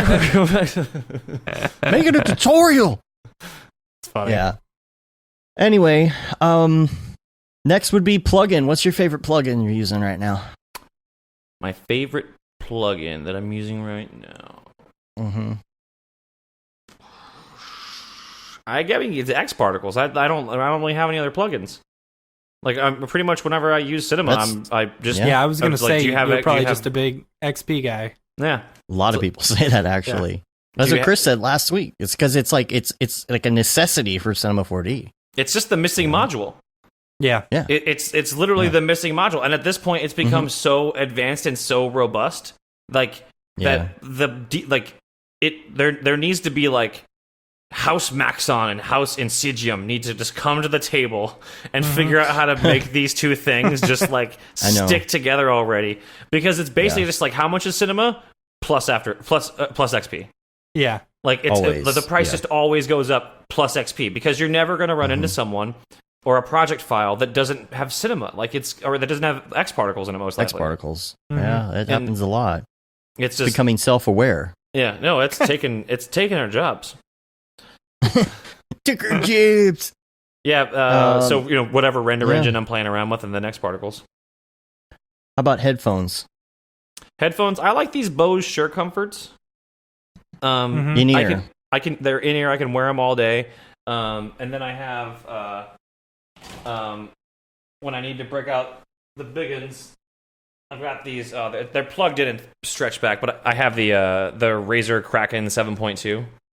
Mm-hmm. They're, How are those? they sound amazing. Like they're like Yeah. theatrical surround sound, Dolby certified, or maybe they're not Dolby certified, but they sound amazing. And then I have a pair of AirPods that I use for my out and about activity, because no dongles with the Apple world. Right. But yeah, I mean, yeah, just Bose Sure Comfort for my ear. You could sleep on them on a plane. Mhm. And that's nice. that's like, because I have these Teenage Decisions still in my ear, and then those sit next to the ear Teenage pod Decisions, of that's most ears. So like if I Yeah. fall asleep on a plane, those things tend to mash together. And I've never found a pair of Yeah. earbuds or in-ears that help that. And I can well, also you could I can always also do the hear Shure really in-ears. Those go over the back, so they wouldn't, Mm-hmm. Sure They're- in-ears. any of the Shure like in-ear like Do studio they sit monitor on stuff, the ear though? they go. You can get them like formed if you want, How deep do but they they go? fit. It just depends on how you set Because them up or what. that's the other thing about the Bose Sure Comfort is like it's a very very shallow inset. And I've had like from other earpods like have you guys have Vives, or have you used a Vive? Mm-hmm. They have the inner headphone that has like that suction cup that shoots in, so that it goes in and then sucks back, so it like makes like a vacuum seal. Mm-hmm. Like Right. I've used so many ones that feel like that too, and I've had problems where like earwax and stuff will get pushed in, and it just slowly yeah. gets pushed more and more in, and then I end up having to like do an ear flush or something to get it all out. Yeah. Yeah. And yeah. All right, and then we've changed this one a little bit. It used to be like website or Chrome extension. We decided to change this a little bit to app. What is your favorite app?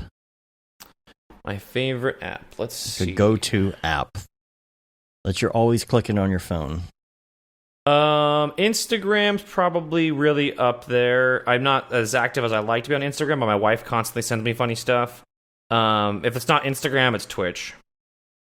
Okay. Cool. Yeah, And then the last I'll one load is up going to be Twitch. life hack. That's the hard one. Favorite life hack. And the example we always use is Mitch Myers likes to turn the toaster sideways to make some bomb-ass grilled cheese. Mm-hmm. You know, little things like that. How does Doesn't that have work? to be like, yeah. Life hack. I feel like a lot of the stuff that I do is probably a life hack to someone, but I'm just not thinking of it as a life hack just because it's been like in my gamified min-max lifestyle. Right. When you go into the hotel room, Mm-hmm. the hotel water always sucks, right? Mm-hmm. Yes. For whatever reason, the water in the hotel tap is disgusting, Yeah. Mhm. especially in Vegas. Yes. So Yes. first thing you do when you get your hotel, drop your stuff off. Go to the cleaning service people, ask for some extra ice bags. Take one ice bag, wrap it around your remote control, because that remote control is It's the dirtiest is the thing. dirtiest thing on the planet. It has been It's everywhere. probably been. It has been people's everywhere butts, and touched probably. everything. So wrap Okay. that up in a plastic bag right away, and then go to the ice bucket machine before you go to bed for the night, and fill that up with ice. Wake up with a giant glass of ice cold water that doesn't taste like horrible sulfates. Okay. Okay. Because they got filters in those machines most Yeah. likely. Because it's And ice. Yeah, it's different. Okay. And then It's a you good wake idea. up and you have like, you know, it's a good like half quart of just ice cold water ready for you in the There you morning Bag when of you water. need it. Bag of water. And a nice Big little old bag of water. Well, you don't want to put it raw inside of the aluminum tin because again, Oh, God, no. everything that's not out of a sanitary plastic wrapping in that hotel Might as room. well have been in someone's butt. I know. Yeah, I'm telling you, man. Those UV lights, ooh. yeah. Get some Don't take the luminol. UV. Go into the MGMs. Just have a blacklight Ooh. rave. Yikes. Yeah, no, you take the bag, you twist it at the top, you take something and poke it, and then you can just drink the water out of the bottom of the bag. Sure. Perfect. Is Chris Schmidt still watching the stream? Maybe. I don't know. I don't Oh, know. if he is and he hears this, you guys, if he says I can tell the story, I'll tell the story about the cleanest place in his hotel room that turned out to be the foulest place in his hotel room in Vegas. Otherwise, you guys might want to. I don't want to take credit for it, or I don't want to take the accolades of this amazing story. I'll tell you off stream though. If Okay. he's All not right. here. We'll see. Maybe someone can text him. Oh, it's no. hilarious though. But he was basically like, "What's the safest place I could put something? Oh, probably over on that chair." And then on that chair, he saw the impression of something that is unmistakably an object sold at adult novelty shops. But it was just like man. it was obviously like at the bottom of someone's bag, and they put it on the chair. That's funny. And only the impression of that object was left on the chair. So he took a That's photo of Oh, that's crazy. it. It was awesome. Man. Oh. All right. Well, I think we're out of stuff to talk about. We're pushing 3 hours here pretty soon, so Sweet. I think we're going to get out of here. Okay. You can Casey, rate it was us on- great having you on. Yeah, I was stoked to be on. I'm pumped to hang out in a few weeks. Yes, that's gonna be awesome. Mm-hmm. Yeah, let me Yeah. know if you need any stuff for the live show or whatever. I'll be around the whole time. Yeah, Or- well, I we'd don't- love I for don't you know to if make you're the doing a live live show. Yeah, Yeah. come hang out at the live show wherever we figure that out. Yes, We'll sounds have good. some info on that soon. So you can rate us on iTunes, leave a review. It helps get our ratings up, and subscribe on your podcatcher of choice. You can subscribe to our newsletter. You can say you've been there, done that, got the t-shirt with the Mograph logo tee, Paul Babb, Feel the Bab 2020 shirt, all the profits from that go to Doctors Without Borders, the Render Things shirt, hoodie, and long sleeve tee. And then finally, the brand new That Render is Fire shirt. You can find all of those on Amazon. I'll try and do some links to these shirts on mograph.com. We started slowly adding little bits and pieces to mograph.com. And yeah, that's it. We're on Facebook, Twitter, Instagram, Periscope, YouTube, and mograph.com. Check us out on there. Check out our new article and video that came out this week, and our stuff that's coming up soon. That covers it. Awesome. So, Sweet. all right. Thanks for outta having here. me. All right. Thanks, man. We're gonna take off, and until next week, I'm Dave. Now, Matt. I'm Casey. Have a good one. Later, yo.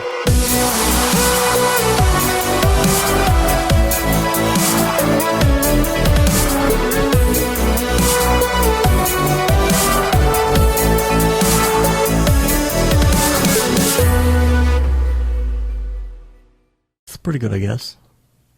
Mograph.com, an online resource for motion graphic artists. Start your week with the Mograph podcast. Industry news, interviews with your favorite artists, and terrible humor. Watch live shows and interviews from Mograph events like NAB, SIGGRAPH, Half-Res, and local meetups.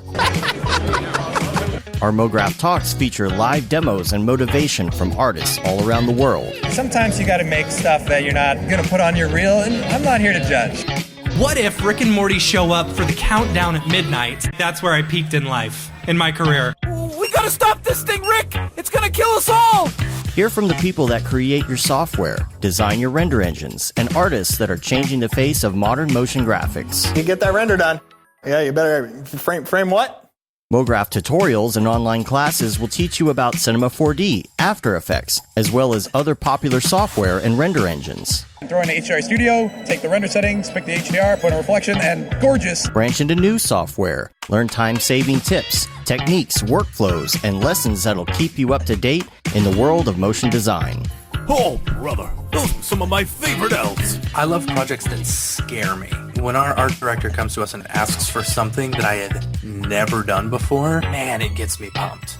Join the conversation in our live sessions. Check out our plugins, or join the hundreds of daily active users in our Slack channel for technical help, advice, contests, or just to joke around. Real nice banana. Ah, that's so funny! All right, I'm gonna live forever!